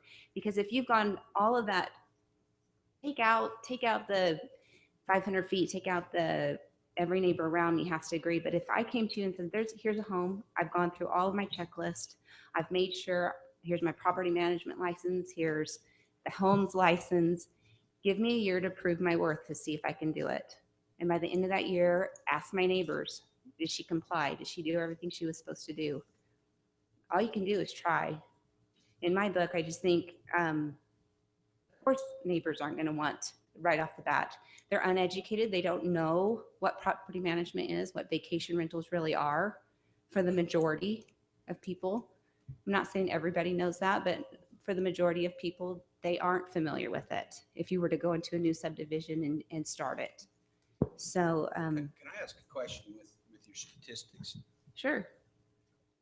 What do you see as the future with this much demand as you're referring to? I mean, to me, I mean, we're still kind of in this we have the best of, potentially best of both worlds. Yeah. The challenge, of course, we have in the communities that we have is these people, as has been mentioned, purchased that community not thinking it was a commercial development next door or some sort of commercial enterprise, I should say. They bought it because they knew that a permanent resident would be next door and not a turnover. So that's where the pinch. But if there is as big a demand as you're alluding to, I mean, do you see us having a great opportunity with things like Coral Ridge, where we have these developments come in and they build these developments that are just for this purpose only? And that's, of course, what part of our ordinance addresses those. Right. You've those got that as well. established already. Because then we kind of preserve the neighborhoods from the concerns that the residents have, but yet we still address the demand that you're You seeing. won't address the demand enough because most people can't afford to buy into the systems that you have set up. Here's 5 homes in a resort setting. You buy into that whole package. You pay the HOA fees. You pay all of those things on a regular monthly basis. You're making it harder for someone to purchase into those investments. You don't have to have an HOA to subdivision. Well, within a resort, you do. But let me just throw a scenario for everybody, because I was just thinking about your comment. Sure. Most of these people are buying these homes as investments, as we Sure. discussed 2 weeks ago. Why not try to get all your clients? Say, I've got a subdivision plat here. Let's sell all the homes you're in now. We'll go get an overlay zone. You will invest in it, and you'll get a brand new home out of it. And offer that is what I would say. You're the one that has all the contacts with the owners. I would say, why don't you try to talk X amount of them into going in and doing, because that's what we're trying to do, is push people towards entire subdivisions that have this ability. And you're in the prime thing of knowing all the owners that you have, just go out and say, let's get X amount of you to all come in, and then we don't have to fight or be underground. We're gonna go in a place that it's okay. Do you have the capacity to grow that way? That's the demand is high enough. Sure, I think so. I mean, we're having development go on all the time, and I think that if the free market sees that there's a big demand there, they're going to respond to it. If the numbers you're indicating is that there's this huge explosive market growth with respect to this, So certainly that's the market's how going far to out see is it. that though? How far out are you projecting? You can only develop so quickly. Am I right? You can't get everything done within a year or two. But we've got people lined up wanting. Sure, but if to come in next week. I'm just saying that it seems to me this is an option because, and I actually believe that you're right. I think that the demand is going to only grow. Only And increase. Washington County's, the interest in Washington County is going to grow. And so they can come online as fast. If I'm a private individual, business owner, investor, and I believe those numbers you're telling me, this makes complete sense to me and we can move those along as fast. And it's not overnight, you're correct. It's not going to solve the problem overnight, but that would be a trend we would, I think, personally, it'd be better to see it that way. Then we still preserve the characteristic of the neighborhood of the people who moved into a neighborhood. Yeah, the only thing, and I think this is what she may be addressing, is you've got X amount of investors that have already invested. Yeah. They're already here. They've done it for this very reason. And so now we're trying to find a way that they can come into compliance. They're not going to just say, "Oh, sure, Yeah, they're not Jennifer, gonna here you walk away go. from Here's their my investment property. I'll today sell it because- and then move into yours." Correct. I have a huge issue with that. Because if that was their intent all along, they did not do their due diligence and find out that that's not even permitted to do in the city. Well, And it violates their I'm just- CCNRs. That's my point is that if that was their intent all along, then they should have looked and found out. And I They think didn't. the goal. I don't know that a lot of cities around the country don't have the restrictions that we do, in that a lot of people will just come and buy and not know. They just start up and say, "Oh, we didn't know. We didn't Most of them realize C- the cities Most of were their like that." CCNRs prohibited, so when they move into the They don't community. even look at CCNRs. Well, that's their tough luck. I know, but that's what I'm saying. Most people outside of this bubble that we live in don't look I into think that. throughout the US, they've got CCNRs, and everybody knows they run with the land, you get down by. 'em. Yeah, they're, I think your client. but to narrow it in specifically on on just a short-term rental, they don't look that Aren't closely. a lot of the clientele really the ones who bought the homes and the difficult times have come and they leave the home rather than foreclose? They say, let's turn it into a rental, let's rent it out. We're not here, let's make some money on the side with it. If that's the kind of people, then certainly they can't invest in these new ones. But if they're really investors, it seems to me this proposal, let's go ahead. You just mentioned that when you have these short-term rentals, it increases the value. So if we have 10 of them together, think how much valuable that's going to be versus putting them in a neighborhood where there are only one or two. Give them a chance to get out and grow. Well, and you can usually build a lot of amenities around that. They're going to be conducive to exactly short-term rental amenities. So I can see the benefits on both sides of it. You've got those existing that, I think that's what They're we're not going trying to go look and away. say. The existing ones will never go away and more will always come.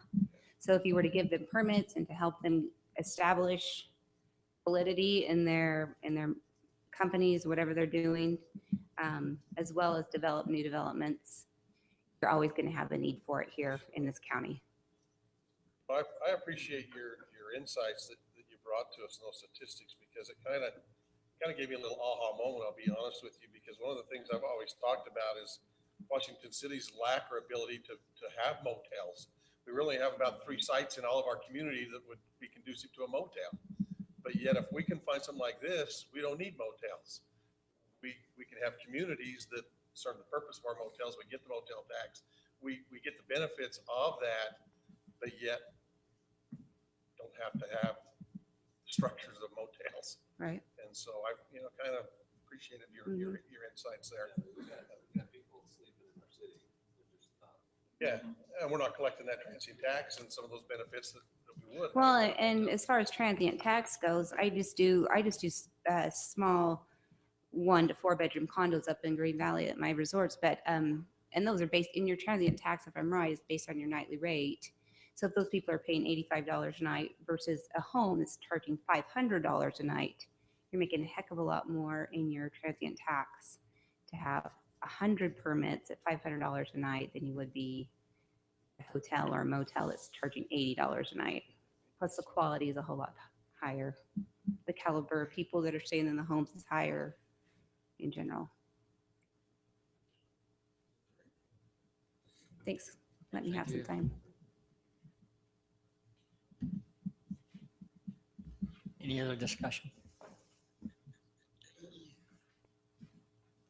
Hi, Steve Gustavus, and I'm a resident of Coral Canyon. I spoke last time we met on this issue, and appreciate your time in consideration of this ordinance. I couldn't agree more than what Mr. Carter said about, I purchased my home in Coral Canyon to live in a neighborhood, not in one that's managed by property managers.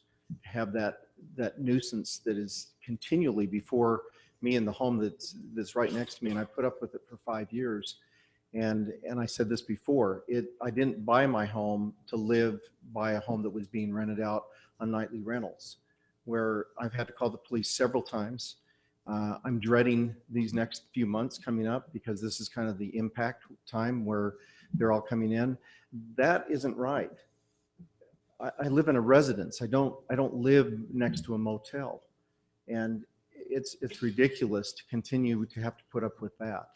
So I just wanted to say thank you for listening to what I have to say. Thank you for considering the ordinance. I hope that you'll consider passing it for the benefit of all of Washington City. We love this city here. We moved here from Salt Lake about 15 years ago, and just enjoyed everyone here and getting to know the community. I kind of love this area as I drive through it each day going to work. It feels like I'm going through Mayberry. I like that. I like the small town feel. And I don't care, I know, and with all due respect, I don't care about the Austin, Texas or anywhere else. What I care about is Washington City and the people that live here. Thank you. Anybody else? If not, I'll entertain a motion to close the public hearing. I'll make a motion to close the public hearing. You have a motion, do I have a second? I'll second it. Thank you. Nice night. Truman, aye. Staley. Very good. Thank you. We'll move on to consideration to approve an ordinance amending Washington City Code 9-14-25 vacation / short-term rental regulations. Before any motions are presented, I'm just trying to remember back to what got us all started on this. And I think it was, as Mr. Gustavus mentioned, it wasn't his circumstance, but it was a circumstance where there was clear heavy impact upon the neighbor and the neighborhoods from a rental property. And it happened to be in a development that did have CCNRs. And also became a bit of a challenge for the city itself because the owner didn't want to enforce the CCNRs. He wanted the city to enforce them. I liked it, and that was kind of the process, I guess, that got this started. That's what I was like, this is kind of what got us thinking about what do we do? How do we do this? I tend to agree with the philosophy that this is only going to become more of a problem than it is less of a problem. I'm not advocating that developments change their CCNRs. I think every one of those private developments is entitled to have those restrictions, enforce them, and don't have to deal with this. I guess to continue to look around and see if there's other ideas or ways that we can try to incorporate this as both an opportunity while we're also protecting those that, I mean, really our city is filled by those who came here to live, came here to live in our communities and our neighborhoods. So I don't know what all the answers are, but maybe we'll keep finding ideas and good ideas. Thank you, Councilman.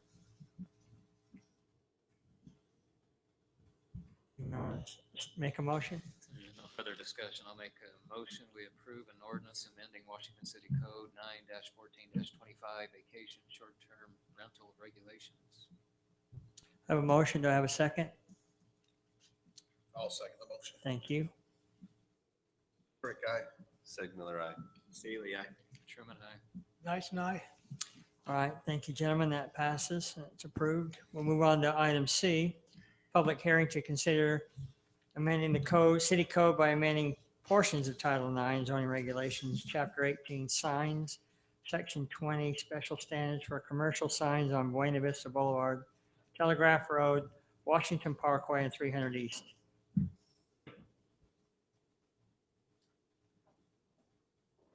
Mayor,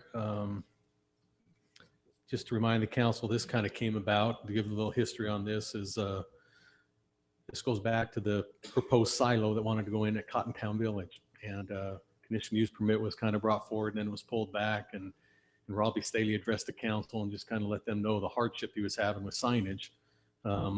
Because he's one of those that borders these special standards area where everything has to be a monument sign, and it was very restricted, to say the least. So he addressed the council listened, gave me the directive to go back, try to find something that opened this up a little bit. Met many times with the planning commission on the issue. And so that's what we have before you tonight is that proposal for the changes. And I'll just kind of put it on, we'll just go through with Elmo since we're already hooked up that way. We'll start out and basically the few things that change, everything in red is a new proposal compared to what was already there. In the planning commission discussions, they thought even though there's no properties right now available on 300 East, but in case there does come in the future, we wanted to throw 300 East in the mix in case anything comes off of that in the future. We thought now's a good time. We're changing it. Let's throw it in. You're probably wondering why Parkway is lit up in red. Well, when the codifiers did our code, they called it Washington Boulevard, which doesn't exist.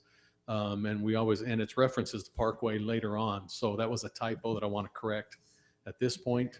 Then getting into Section A, again, the only thing changing there is we're adding 300 East. Where does 300 East become Washington Fields Road? At the bridge. At the bridge, okay. And we figure once we're past the bridge, I think we're out of what I think the intent of why the tightness on everything in the old part of town, why the council back when they did this was to protect all the older part down here, not just have a monstrous pole sign, competition.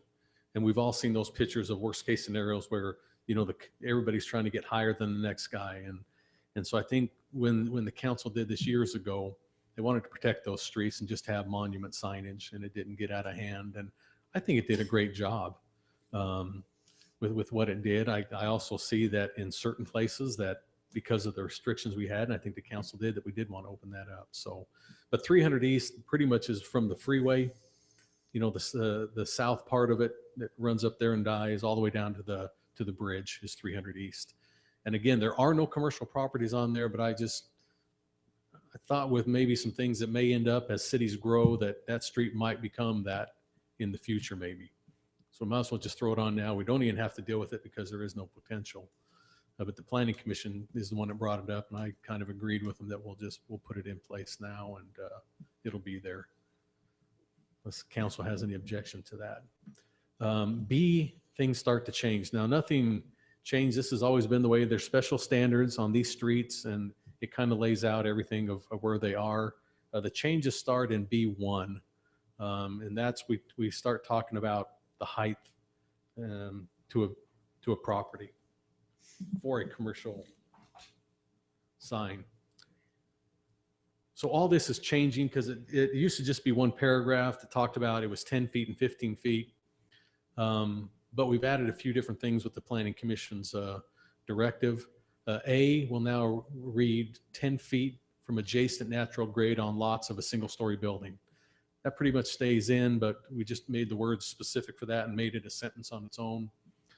So that just means if I have a small business like where the burger place used to be, just to show you just an example of a small lot, that sign, single-story building, we only want it to be 10 feet, and we want it to remain that way. B then goes in, which is already there too, but we then added to keep it on its own 15 feet from adjacent natural grade for lots with buildings of 2 or more stories. So if I have a bigger building, we're okay to go up with the height a little bit. Proportionality comes into play there. Now here's where the real stuff makes the changes, especially for bigger properties such as Cottontown Village. C will read 22 feet from the adjacent natural grade on developments of 3 acres to 5 acres and having multiple buildings and multiple tenants, of which at least one building has 2 or more stories. So here's where we're getting into bigger properties. We're going to let them be a little bit taller, and then you'll find out we're going to let them get a little bit more square footage as we get into this code. And then D is the maximum, the worst case scenario, 30 feet in height. And I'm still I'm teetering on this. 30 feet, a lot of people don't realize 30 feet is up there. But when you put it in perspective, so it's the 30 feet from adjacent natural grade on developments of 5 acres or more and having multiple buildings and multiple tenants, of which at least one building has 2 or more stories. So this is the bigger property. It's got a minimum of 5 acres. So my 30 feet is getting a little bit, that's the only thing that keeps me a little bit grounded, is that it's a big sized area. Cottontown Village per se is more than 5 acres. So that 30 feet will be the maximum. And then we get into square footage as we move down. So that's the height portion of that. How does that compare for, say up on the, where Home Depot is and Walmart and some of those bigger stores? Are there, I've never really paid close attention to the Those are height or tried to grandfathered estimate the signs. height. Yeah, those are grandfathered signs, and they're definitely higher than 30 feet. I think they're at 40 because they had to redo the one, and it was grandfathered, so we had to let them do it when they redid the Chase Bank or put it in. Kind of worked one, but that one's like 45 or 47 feet. And then the one is almost like it when you come in over by Petco and stuff by the IHOP. It's another big sign, but those are grandfathered in to that. But those are in the 40-foot range. Yeah, remind me, are those signs like a monument? They're multiple. I know that some years ago, I was approached by the owner of McDonald's, and he had a concern because coming off the freeway, the only signage for McDonald's is on the little sign that the freeway has on it. Right. You can't find McDonald's coming off there unless you know where you're going, and he has some concerns with that. So I was trying to remember how the signage was. Those signs are not considered monument signs because a monument sign means it's basically from the ground up. You have a Smaller. I base. guess it's multiple businesses. So those would be on it. pole signs more or less by definition because they're up off the ground, held up by, even though you call them columns, we classify them as kind of a pole sign. Walmart's is definitely a pole sign because again, it's one of the oldest signs, that's Yeah, been but around it's a there for a while. standalone sign, It's a isn't it? standalone Yeah. pole sign with just, the big new Walmart on So it. how do we address possibly those types of businesses that are freeway close, maybe not frontage, but close, that are a little bit different than once you come off into Cottontown Village per se, where your residents, you're more in a commercial zone, and all of a sudden you fall off into a buffer zone. Well, in this case for that, if you wanted, what I would do is just make an exception on Telegraph from whatever the names are on Green Springs Drive and what it becomes as you go south over to like 500 West. Is that the road right there at Walmart? Is that 500? That's 500 where the old Right. Town and Country. Town and Country. What I would do is make an exception that they can then, that this standard would not be on those properties. That's how I would do it. I would exclude, and you could do that again in that for, you could do it tonight if you wanted while we're, as I'm thinking See, about I it. like that idea that gives You, those. you could go into the scope, notwithstanding blah, blah, blah, and then you have except from, on Telegraph, except on Telegraph, and we can Green word it whatever you Springs to want, from 500. Green Springs to 500, whatever that road is. I think it's 500 West. I'm almost sure that it is. Mike, find that out. Okay, Mike knows. He knows all the roads. So what I would recommend is if you want to, and I applaud you for that because that's always been a concern too, because that's our biggest commercial corner in this city. And I have no problem with them being a little bit more bigger pole that allows some of these businesses that are some of our heart and soul right there to let them be a little bit bigger and have pole signs there. I'm fine with that. Do you, I've had actually a couple of citizens ask before, actually comment about the fact that we don't have a lot of pole signs. So I guess my question is, by simply adding that into a public hearing at this point, is that a concern? I mean, if somebody looked at it, didn't realize that you were going to change that portion of it. We tend to not like to do that. Could we do it? Yeah, because. And I'm not sure. They have the right to do Maybe, it. I maybe just- what we do is we proceed with it this way, but send that thought back to the planning commission because there's nothing that would hold us from. Right, from From amending. Going back through I just again, have had but, people, and that way we're not trying to write an ordinance on the fly. That's fine. I like the fact that it can be thought about and vetted and then brought back, but the point's well taken. And I remember when you had brought that up a few years ago, that he wanted larger signs and. Yeah. because the problem we always end up in is the exact same problem you talked about, and that is we try to compete on the pole signs. And even if height is restricted, we still try to out-compete, and before you know it, you got. And the signs are hiding signs is what ends up happening. So they can't be seen sometimes anyway, because you got to head down the road 200 feet before you can actually see their sign because of the angle. I just know from my own experiences, especially when I get into northern Utah and I'm driving, the kids say, I want a hamburger. I start looking for the signs. And it's like, okay, that's right off the interchange. No worry, I go there and get Yep. back on and I'm on my way again. On the So way. it is beneficial to those businesses to have that type of thing. And Well, I so- don't think that it really is harmful at least personally, I don't think it's harmful to our community. I think it benefits us. Yeah, I'm probably Yeah. the outlier on this. I don't like any of it. I like you go down to Southern California, some of these communities, you don't see the signs, they're not in your face, you enjoy it, you see to me, all we're doing is saying, okay, let's go compete, let's clutter up the neighborhood, and so if you can't find the place, you put it around me and hopefully don't get hit while you're looking up on your phone, find the spot, so. I don't like any of it, but I'm sure I'm the outlier on it. I'd like more controlled, pristine, open.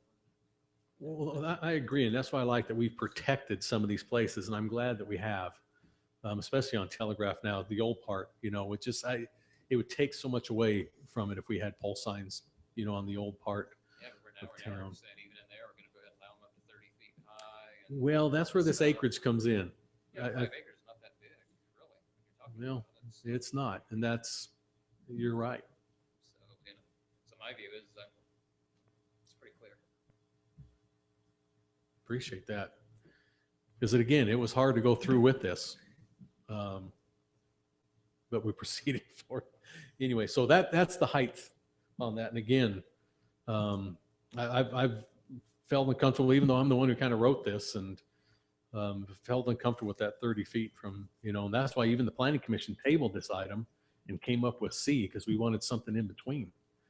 And so that's where the 22 foot one came, was even those kind of lots. So now we move into the maximum size. This is where it really kind of hits, because you're talking square footages here. Size, pretty much the whole thing changed in number 2, except for the word, the number 2 period, and then size. Everything else kind of went to this new proposal. The maximum size of signs shall not exceed an A, 75 square feet. And again, this is what's in the code kind of right now. For properties with up to 100 feet of frontage on a public road. And an additional 1 square foot of sign area may be allowed for each additional 2 feet of street frontage, up to a maximum size of 120 square feet per sign. Now that's exactly how it reads now, but I'm breaking it out because that was it. That's all size had. So we've added B. This is for again, opening things up a little bit. We start out at a base of 135 square feet for developments with multiple buildings and multiple tenants. Again, there's the key that's going to help a lot of this. Oh, you know what? I forgot to change that to the 35. It should be 35. Thought I did change that, and I'm wondering why it didn't. But we'll get that. It should be I think the ordinance might even say 130. I hope because this is just part of the report. But we'll move on. Square feet for the development with multiple buildings, multiple tenants, having more than, again, 200 feet of street frontage and greater than 3 acres in size. So again, you got to be on at least 3 acres to get to this new maximum here. An additional 1 square foot for sign area may be allowed for each additional 2 feet of public frontage, just like the one above, up to a maximum size of 240 square feet for signs described in B1C. That's the one that has a 22-foot height of the section, and up to a maximum of 360 square feet per sign, as described in B1D, again, which is the 30-foot high sign in the section above. Additional signs that meet, and again, this is the other limit, additional signs that meet the requirements as set forth in 9/18/20 which is the section after this, will be limited to a maximum size of 120 square feet. Now, if you're wondering, B4 just says you can have additional signs if you have a lot more street frontage. And it calls out that the distance has to be between, and it has all these limitations on it, but I didn't want and felt, and the Planning Commission also felt strongly that we didn't want to have multiple bigger signs. We're going to allow 1 big sign per property that meets the criteria. And any additional signs that they're allowed, as in B4, will just be able to be a maximum of 120 square feet. Because some of them are allowed up to 4 signs if you have legitimate street frontage that goes X amount of feet. Would you mind just backing up for just a minute? Uh-huh. What is our current sign ordinance? What is the height and the total square footage for the sign? Is it just The one highest size? you can have on these roads is 15 feet if you have a 2-story building, Okay. and you cannot be any more than 120 square feet. So that's the maximum right now on those roads. It's kind of what you see in A right there, but it's a maximum height of 15. And that's what's on the current book right now. Does that help you? Yeah, I almost just wish I could see it. I'm trying to do some math and look and try to decide, okay. Well, on a sign, if it's 30 feet 120 high, and I'm it's gonna be 15 maybe feet 8 high, feet wide, it can do 204. I'm just, Sign's bigger than this room. You go 36 by 10, farther than. Did we have 10 feet wide, and that's your monument sign on a 5-acre parcel. Yeah. Well, I told you, I didn't feel real comfortable about it, and the only reason I went that way is because of the uniqueness of Cottontown Village as well. It's set so low. Even at a 30-foot sign, it's not going to feel like it when you're driving down the street because they're sunk so low on that street frontage. But we can't help. That's just one of those causes that are kind of out of our hands. Again, I have felt, I'll totally agree with you. I felt uncomfortable with the 30 feet, but I was trying to get, Robbie did have a design of something he wanted to do. So I kind of tried to make it there. Didn't give him everything, on it. I still held back on the reins. And, but I I feel the pain, Councilman Truman, that you feel, because it is. It's up there. But again, if they max out at the 30 feet and they're only allowed 360, that sign, you know, is only going to be 12 feet wide at the max, which I don't know if that helps you. Then it's going to look really funny. A 12-foot wide by 30, you know, that's 2.5 times higher than it is wide. And the proportionality looks bad. Does Hurricane have a more lenient sign ordinance and St. George have more lenient? I would say definitely more lenient than Hurricane does than we do. St. George, I think they've changed over the years, and I'm not sure where they stand completely right now on theirs, but I would say it might be, but that's not something I would kind of lean to. Yeah, I'm not sure. I know a lot of their signs have been, like you referred to, grandfathered. They're an older standard they have until they grew. Yeah, but I think they've kind of tightened theirs down, and I've heard that from businesses, you know, for new businesses, don't get the same thing that other ones that have been there for a while.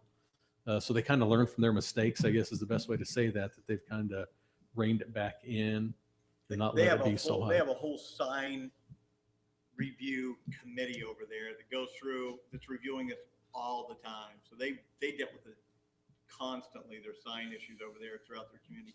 The one thing they do that we didn't do is they're pretty liberal on their electronics signs. You can see even on where Telegraph becomes Red Cliffs, whatever it is, all like the old Barnes Bank, they're all electronic. Every one of them right next to us, we're automatically, they all went electronic. So they're probably more liberal from that standpoint also. I just think that we talk a lot about economic development and wanting businesses to come, and then we make ordinances that don't favor that. And I don't know how we can have both. I think that your ordinances and the environment that they're going to find is highly influential on whether they want to locate their business here. Right. You know, I would agree with Councilman Truman. That doesn't mean they deserve the biggest billboard in the world either. And I appreciate that because it is. Where's that fine line? Where do you know, I even almost put into this when I was doing it is not saying that the height and the width had to be in a ratio of never more than 2 to 1, you know, because this 30-foot sign, and if it's 12 feet wide, then you're 2.5, you know, and I thought even a 2 to 1 or a 1.5 to 1, it makes them more, it's a lot easier to swallow, but they'd never be able to get to the 30 feet if they wanted that maximum, if you see what I'm saying. They can get up to the 360. I think that's what most of them want, is a 360 square feet of openness, and some of them may not, if we throw in maybe a ratio of you can't be any greater than 1 to 2 or 1 to 1.5. That makes them put them out this way more instead of up this way more. So in essence, they'd never really get to the 30 feet because you could never max out that way. But that's kind of, it's not real fair to put it in there and then no one ever able to meet it. But so let's finish up and then we can get into the debate on and the discussion. But so location changed because it used to just be that it had to be out of sight. I wanted to change that up because we have had some issues, and I think this is a very fair way to do it. Location signs must be located on private property and not within any existing or planned public right of way as defined in the city transportation master plan. That's what's in there right now. The change comes in the red again. Signs shall be set back a minimum of, and then we just go to the ones that have the different height limits. The 10 to 15 footers can be within 3 feet of a setback on any property line. The 22-foot high signs have to be a minimum of 8 feet off of the property line, and any 30-foot sign has to be 12 feet off of the property line and still meet that other criteria above of not being in a site distance issue or a future maybe right away. So this setback is for the posts or for the closest part of the sign cannot be any, and it would be the supporting member. And we do have in a qualifying, they can, well, a monument sign really, We've got a post and we've got a sign. Is this talking about the post or? it's the support that comes out of the ground, because that's where your site and everything else comes in. We keep that fairly consistent with any structure, anything we do. It's where it comes out of the ground, the supporting member. The more part of the sign allowed to encroach closer on the property line than this? Well, we do have, and this, again, what I've done is let people kind of, because I do have in my qualifying supplementary that we can let things cantilever overhang out no more than 30 inches. So I have let, you'll notice we have a business just right over here down the street on Telegraph that, in fact, I had to get them. They put up an Arctic cat on the, what are they called? Red Desert. You know, the one I'm talking about right over here. Building U, so I almost wanted to go into, I think, Councilman Staley. But they went and added that without coming in and telling us, and they had a pole stuck on their monument sign, and it took me 13 months to get them to get that out of there. And so I wanted, you know, still trying to help them meet their signage and stuff, and they'd already bought the sign, so I went and I knew I had a provision that allows anything to be able to be cantilevered 30 inches out, so I kind of used that provision to help them with theirs. And that could be debated either way, but I had to make a call. So I guess I hope that answers your question, that that's probably still a possibility, but not that I like it when they do that. It just doesn't look right. But so that is the proposal for the change. I've got just a comment from the 1960s, an old song, sign, sign, everywhere a sign, blocking up the scenery, breaking my I mind. love that song. I, Do this, don't do that. But you can't change the sign. that's right. Well stated.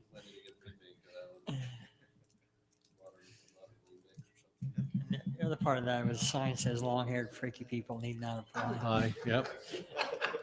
So you tuck my hair up under my hat. I went and asked why.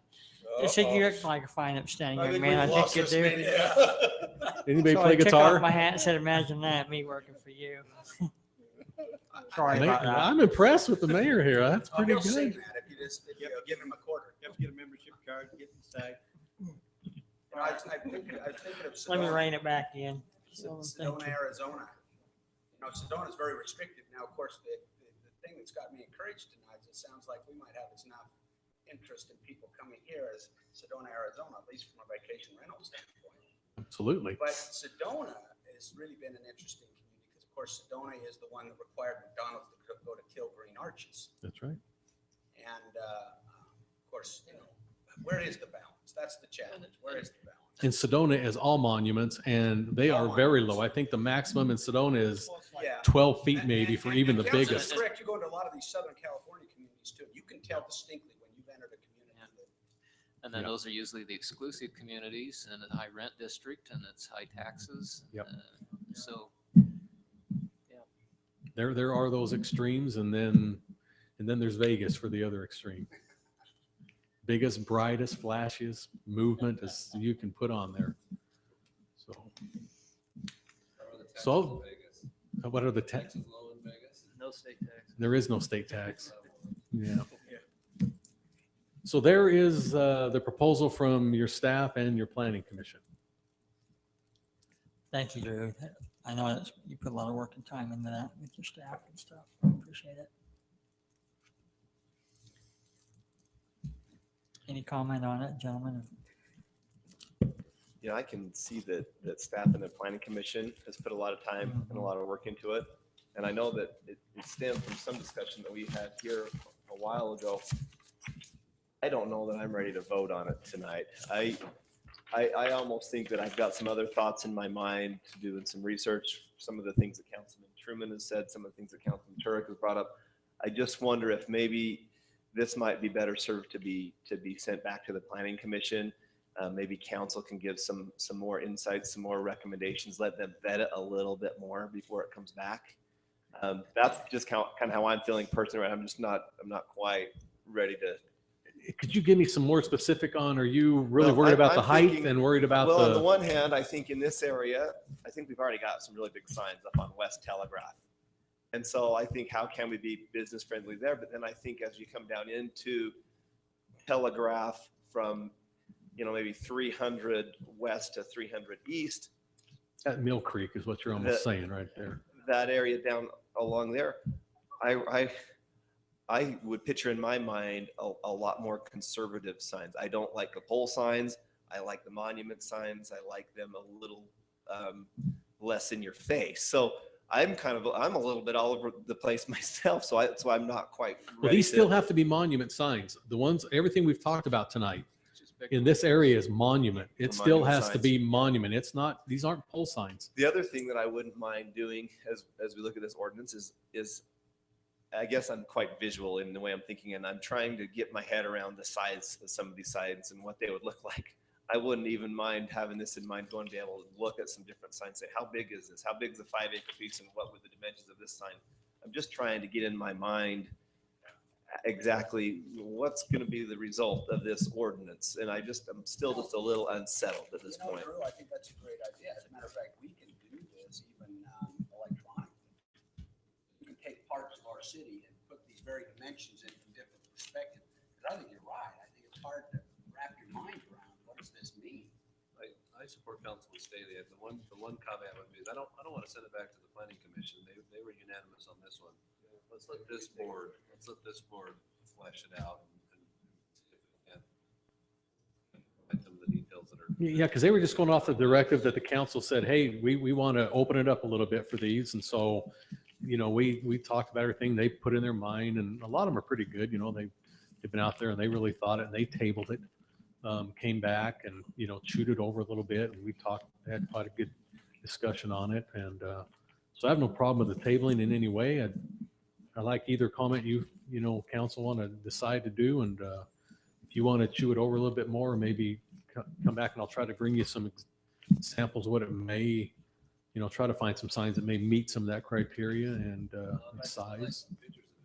Talk about what size they are, so I can wrap my head around how big a 135 square foot sign is, right? How big a 360 square foot sign is. So the House of Hoops banner, how big was that? How many square feet of that? Remember Right, that's on, but it's on the side of the building. But just as far Yeah, as but- size wise, how big is that? Oh, I should know. I always have my campaign banners measured every. Well, see, and our signs, our wall signs on a building are different than these, and you're allowed 25% of wall space. Yeah, I'm not saying that one's not gonna fly. I'm just trying to. But it's a big sign. How big is that? Yeah, I'm trying to That's big. remember how big that one was. 5 by 20. Well, it's probably 15 by 30. So I mean, I think it was 400 square feet. Well, maybe it's not that big. I'll find out. I'll get some size on it, because that'll be a good perspective for you, because that's in your mind. I And really like Councilman Staley. I mean, signs really are all visual, and I'm not sure. I've seen a lot of signs, and most of them I thankfully drive past and don't even notice them. But how big are we really talking? How big are some of these ones that are out there, and where does this fit within kind of what's out there, and what visually feels okay and what visually doesn't? I'll try to find some that fit all these categories, and then hopefully they're at places that may already exist, and some of them you can kind of get an idea and what those may be. So I'll do a little searching around the neighborhoods. Roger had mentioned, I don't know, with computer graphics, if you could assume everybody's going to do their maximum size sign and take telegraph and show us what it would look like with maximum sign at every property. Then we'd see what it would look like. I'll try to find, like I say, what I'll do is try to find one that's maybe 30 feet by whatever, and try to superimpose it in on Cottontown Village. And yeah, I just got to find a sign that, is close to that in height. And They could just graphically draw it onto everybody's lot. yeah, they probably, hopefully they could, but they got to have the perspective of the, yeah, of what, from the, how deep, how far away am I taking this picture at that location versus, and I'll have to do it in relationship to the buildings. I'll try to find out where, where those buildings are in height, and then kind of scale it to that. But we'll do what we can, but I may need a little more than 2 weeks. That's all right. And I don't know that there's an urgency. Is there a? Is there a big urgency? Is there a big urgency right now? No. Okay. Well, Cottontown Village is always wanting to, Sure. ready to go. But I mean, how many years have they been there? And Started construction bases or something. well, I let them do, that's luckily the silo's not going to be part of a sign anymore. It's just a structure It's just that's, a attraction. I really couldn't do yet. It's more of attraction for the Show area. by someplace. That'd be cool. But they've kind of put up a temporary one that, we're not real happy, but at least they're getting their advertising Yeah. out for everybody there. And I told them that would be temporary. And so it's working right now. And so we can just buy. I'll just, I'd maybe like to try Well, we know that February, March, it'll be March 11th. If I could have until then, because Try, yeah. it should be that date because we're 28 days in. So is this the public hearing still, Mayor? It is Yes. a public hearing. So Wow, there's a lot of you out there. This is a public hearing. Anybody want to comment or make a suggestion or idea? If not, I'll entertain a motion to close the public hearing. I'll move to close the public hearing. I'll second it. Thank you. I have a motion and a second. Nice night. Truman, I. Sig Miller, aye. Dirk, aye. Thank you. Item D then, do we want to, instead of, Actually, rather than closing it, do you want to, should we have continued that public Continuing hearing? that public hearing. I think that's a good point. okay, So Mayor, retract that. I'm gonna retract my motion to close the public hearing and replace it with a motion to postpone the public hearing. Excuse me, not postpone. We're gonna Continue. continue it. Yeah, we're gonna continue the public hearing to a city council, regular city council meeting to be held on March 11th. Second the motion. Thank you. Dirk, aye. Sig Miller, aye. Staley, I. Truman, I. Nice night. Thank you, gentlemen. Make sure you put that theme song that Truman and I We'll find that. We'll sing it after. will sing in the church. Thank you. Okay, item 7, award of bid, consideration to award the bid for construction of an equipment cover located at the Washington City Generation Plant. Power Director Kelly Carlson. Thank you, Mayor and Council. As you all are aware, my job's not always the easiest thing to do. It's sometimes quite difficult, and last night was a good experience of that. I got to tell you tonight, my timing for this is impeccable, I think. I couldn't have picked a worse date to bring this to you. But it is what it is, so I'll walk through it and try to clarify what I'm doing here tonight.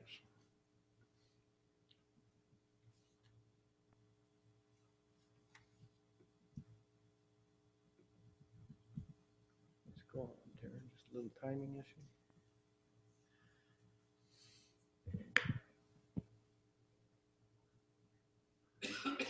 Okay. Get back to the beginning. Okay, what I have here this evening is a presentation of awards for bids for construction of equipment cover and storage building located at the generation facility site. This project was approved as a budget line item by the council for the 2015 budget at $350,000 under the capital project expense line item. The project was also approved under conditional use permit with Washington County about 11 months ago. These were all part of that application. Bids are separated for council review and approval individually. What our goal is with this is, as you recall, when we had this discussion about building the generation plant, we talked about these two particular buildings right here in this picture. One of them is a storage facility or storage shed, and the other one is parking for heavy equipment. What we've got going on right now is we haven't been able to build these on site yet. We've actually delayed the process to get us into winter to get better bids, and I think you'll see in the reflection of the biddings here that actually paid off. But we have over $1 million worth of line work type equipment that goes into that parking structure, protects it from weather and storms and any other related items to that. So that's kind of a key component. The other shed that we're looking at is a 40 by 60. That's for quite a number of things, mainly street light heads that can get damaged when they're outside, but yet they take up a lot of room. They're bulky when they come in a box. Some of our decorative poles that we have range from 8,000 to up to 22,000 just for the pole, and we don't like leaving those out on the ground or anywhere where they can be damaged by vandals. And we also have a great deal of copper and aluminum wire that is susceptible to theft or also damaged by sun, depending on the type of wire it is. So that's the intent behind the storage facility. This is the project location, and the red area just lays out the grading with the two buildings located on them. It's a little bit hard to see, but you can see the parking structure down next to the generation facility, and then the storage building up in the upper corner. The nice part about the way this lays out right here is it actually adds some sound barrier to the neighbors around the generation plant, and it'll block the sound of those radiators so it doesn't echo so bad across the area. This is more of a closer up detail of the storage or the parking facility. It's almost identical to what Mike Shaw built down at his facility to park a lot of his heavy equipment in. I'm trying to remember the dimensions on that. Do you remember 160? 200 by 25 is the size of that structure. So this is the first bid that come out. Like I said, we bid these separately so that we could get a lot better feel of what the numbers were going to look like compared to our budgeted numbers. We had 4 bidders. The bids range from high bid of 185,374 on down to a low bid of 87,067. JMI Constructors was low bid on that particular piece of equipment. The storage building, just details the location of that a little better for you. Same thing on that. 4 bidders had a high bid of 154,678, and JMI Constructors was low bid at 76,060. One thing I need to point out on both these bids, there's a alternative bid for color scheme that I had to add that in there because under our BLM conditional use permit, we have to try to blend the buildings to match the colors of the existing buildings. So rather than them just come white, we need to pay a price to add a color match to blend them in, kind of tone them to match the block buildings. And that's required under that permit that was granted to us by the BLM. So the other change order on this particular one is insulation. And I think that's, yeah, the other one was paint as well. So staff's recommendation on this is we award the bids to JMI Constructors for the following amounts: the equipment shelter at 87,067, the storage building at 76,060, for a total bid award of 163,127. There's some grading costs that are in this project that I want to make sure you're aware of 78,247. So total project cost, if awarded as recommended, would be 241,374. That's about 110,000. Yeah, about 110,000 under what we budgeted for the project. So, any questions on that? I know it's a difficult time to bring this to you tonight after last night's presentation. If we approve these buildings, all the structure in the building, what would the use be of the current electric yard there by the freeway? That will all be turned over to Parks and Rec. So Parks and Rec, that's kind of what I remember being. Yeah, they've currently actually moved into the storage building and made that their offices. We still have some equipment in the parking structure because of the value of that equipment. We'll move all that out once the structure's built, and then they can move their lawnmowers and some of their other trailers. Does that get everything then for you out there, offices, that equipment? That completes the project, yes. It's a continuation of the project, and this is the final phase of it. We would have to, the good news about that is, the parks, you'll remember in their capital budget's been looking for a new building for a lot of years. The parks just doesn't have money for a building, and probably for some time, especially with their needs. Haven't decided exactly how we'll handle the asset, because the asset is held by the power fund. So in the short term, basically they're having squat there. Can we lease it to them for $1 a year? Well, we absolutely could. We absolutely could. There are lots of options for us. We just haven't had that discussion with the council yet or talked about it. It's just a facility that's there. There's a need for it. Kelly's graciously said from this fund, it's no problem with us. And so, but at some point, we'll probably have some discussion about it, but I don't think there's a rush. Is the property also owned by our electric utility, the property that it sits on? No, it's owned by the city. Okay. Yeah. So It's just actually the, one, the one, assets then are just those two buildings that, Yeah. that are currently there. that's correct. And it's really, the only problem is this fund balance issue that we always talk about. We have to keep these funds. But, you know, there again, it's a budgeted line item and it's a one-time expense. It's not like we're going out for a bond here and extending the cost over time, so.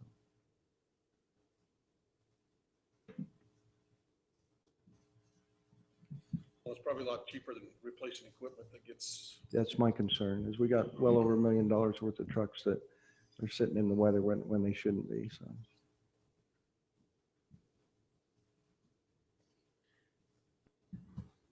Any other questions or comments? Okay, now I'll entertain a motion. I'll go ahead and motion that we approve an equipment cover building. We approve the award the bid to JMI Constructors at $87,067. And I would motion that we approve the bid for the storage building to JMI Constructors in the amount of $76,060, plus grading for $78,247.65 for a total project cost of $241,374.65. I would second that motion. I have a motion and a second. Tyson, aye. Staley, aye.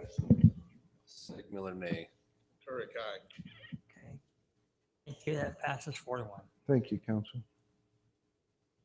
Okay, we'll move on to item 7C, consideration to award the bid for construction of the Fields Road 3090 South Storm Drain and Wastewater Extensions 2015. Mike Shaw.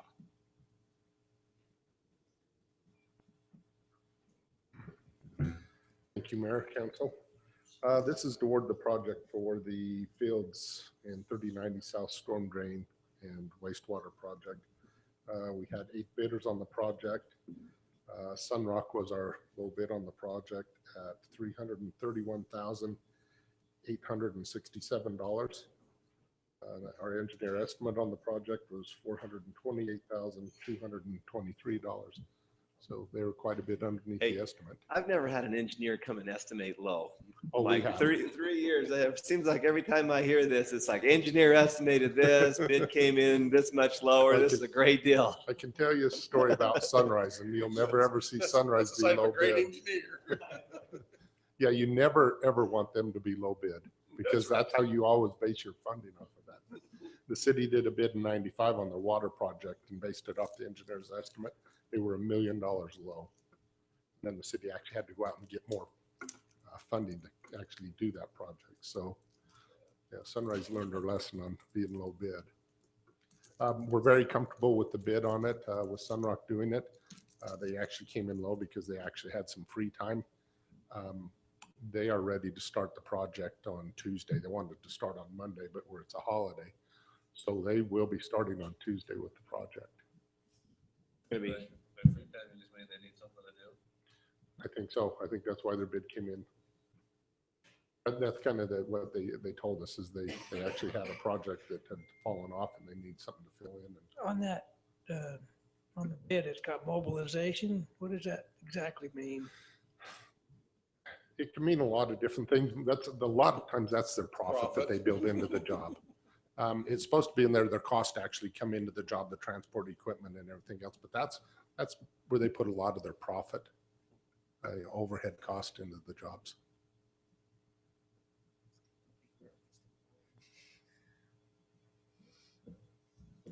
So with that, I request that council award the bid to Sunrock.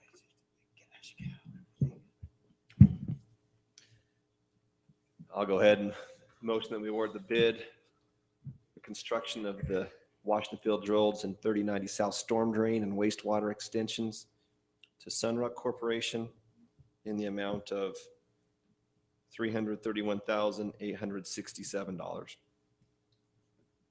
I have a motion. Do I have a second? I have a motion and a second.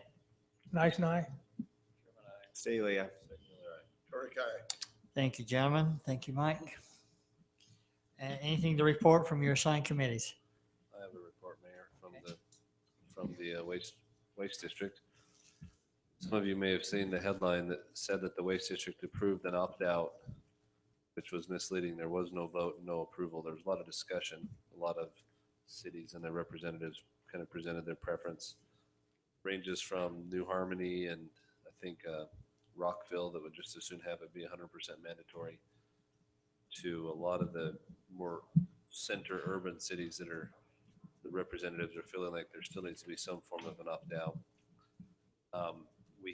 We received bids from 2 different companies that bid both a mandatory and an opt-out. What I'd like to do is get those and present those to the council, maybe our next workshop meeting, just so the council can kind of see what we're looking at, and if the council has any preference of where I represent our city, I'd be happy to take that. And so maybe I'll tabulate those and get the numbers or the bids together to the council, and then if Tara, you can put that on the workshop, I'll know what I've received.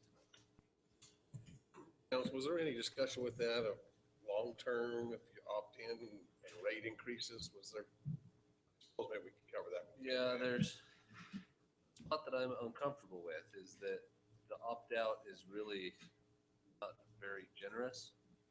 Basically, the opt-out would allow you to opt out for a time period once the program is started, probably a 60 or 90-day time period, maybe even less. And then that opt-out applies to that residence only. If you were to move, you don't get to opt out again at your next residence. And if you come in and build a new house just from out of town, there's never an opt-out. You're mandatory. Yeah, so the opt-out is only for existing residents and existing houses. What you can see is eventually this will be a mandatory program.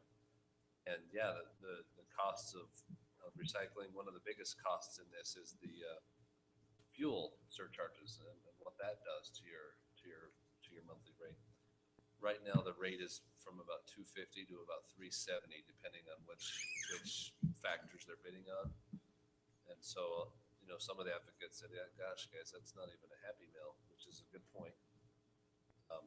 Others said, but who's government to mandate that you recycle? Anyway, so there was a lot of good debate. No decision at the board meeting for the Waste District. But I thought it'd be appropriate to present the bids. How often do they pick up? It would be every other week. Every other week they would do a pickup. And the goal is to have the pickup coincide with your other trash day, so that you're every other week you're putting 3 cans out instead of 2, or however you may do it.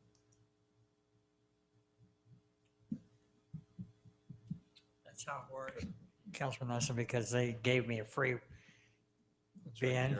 You're on the opt-in program right now. Yeah, and every other Friday they pick it up, so.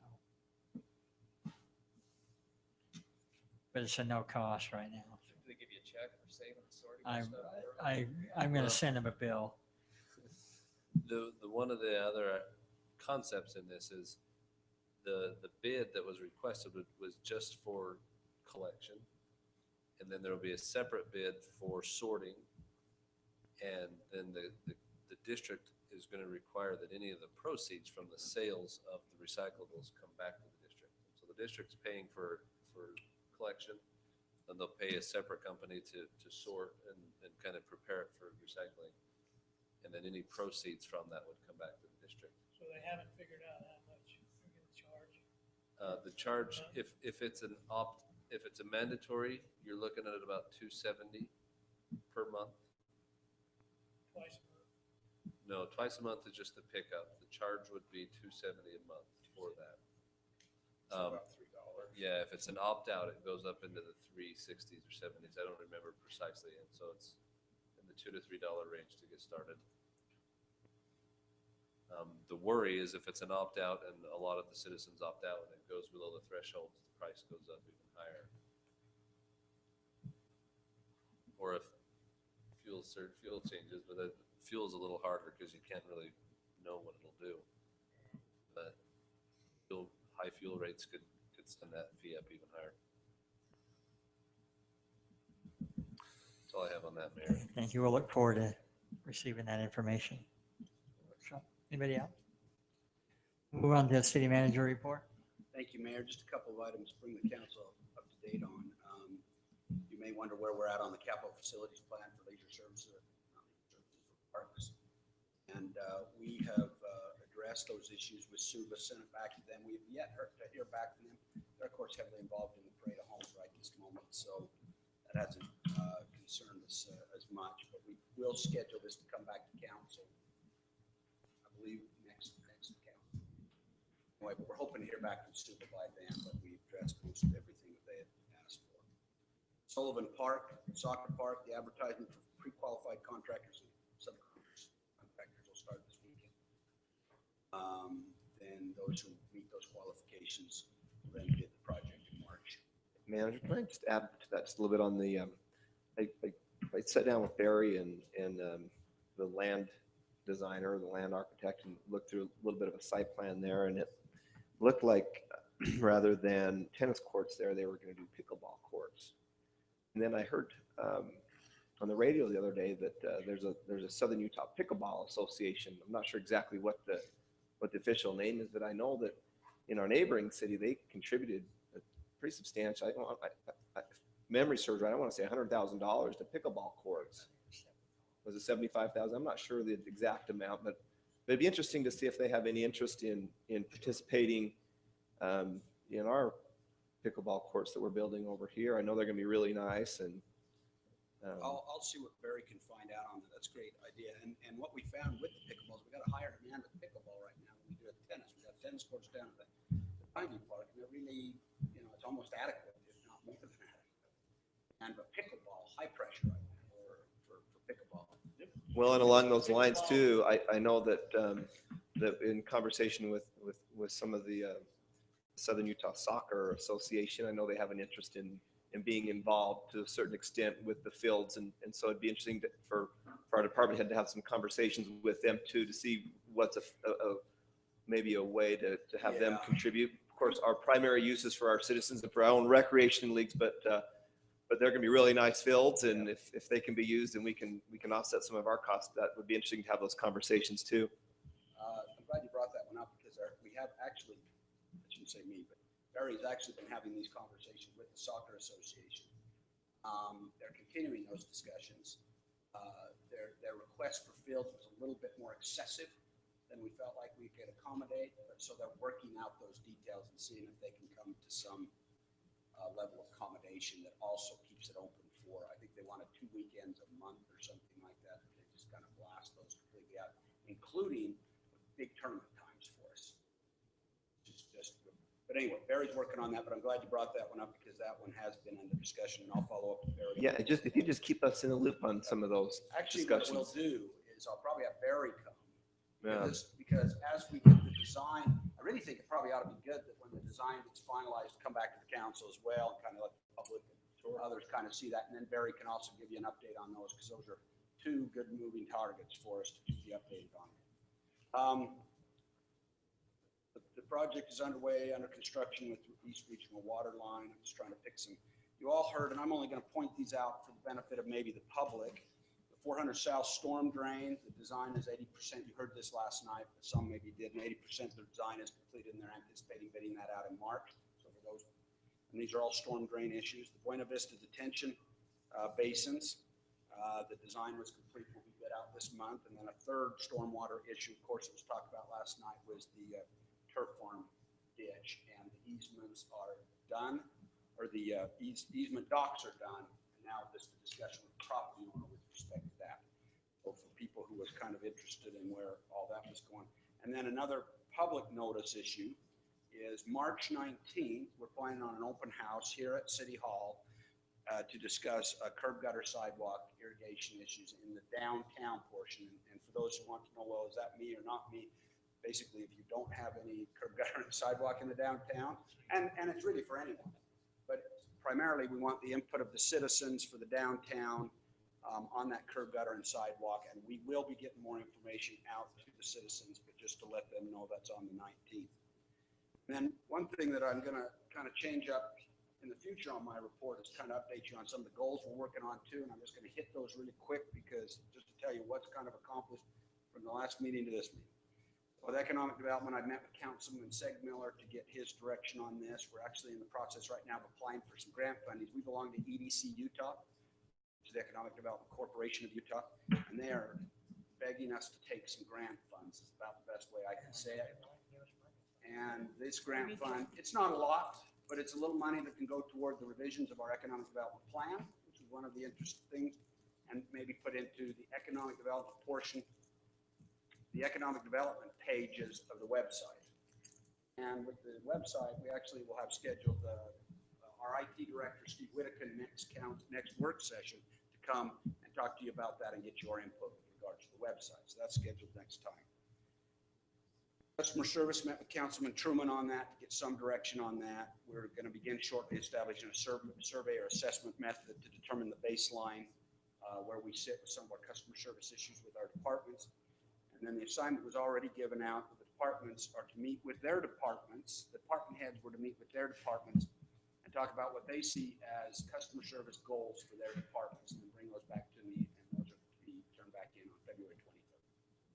So all the departments are working on that right now. With branding, I met with Councilman Turek, and probably the biggest accomplishment is we've established our branding committee, and we'll be holding our first meeting. We don't know when, but either late next week or the first of the following. And it's a committee that consists of citizens, and staff, and council, and professionals, and community center people, and recreation people. So we're kind of excited about how that'll come out. The downtown, I met with Councilman Staley. A lot of this work actually was work Councilman Staley was already working on, but Bill Jackson will be, well, we've got Roger Bundy doing some topo work in the downtown area to kind of identify some lines. But Bill Jackson, our landscape architect, will then be used to begin a conceptual that we bring back and let you kind of begin to have feedback on. And then the second thing that we've been working on is reaching out to make a connection with the LDS Church on just the right connection. We talk about what their plans are for this block over here, the Nice piece. And I have not met yet with Councilman Nice, and that will happen soon on the annexation. So I'll kind of try to put those out to you and where we're at and where we're making. Other than that, Mayor, unless there's any questions, that's my question. Okay, if not, there is a need to move on to a closed session to discuss pending or potential litigation. So I'll entertain a motion to do so. Move to adjourn, not adjourn, but move to a closed session. I'll second it. Thank you. Nice Oh. night. Thank you. Segmiller, aye. Very kind.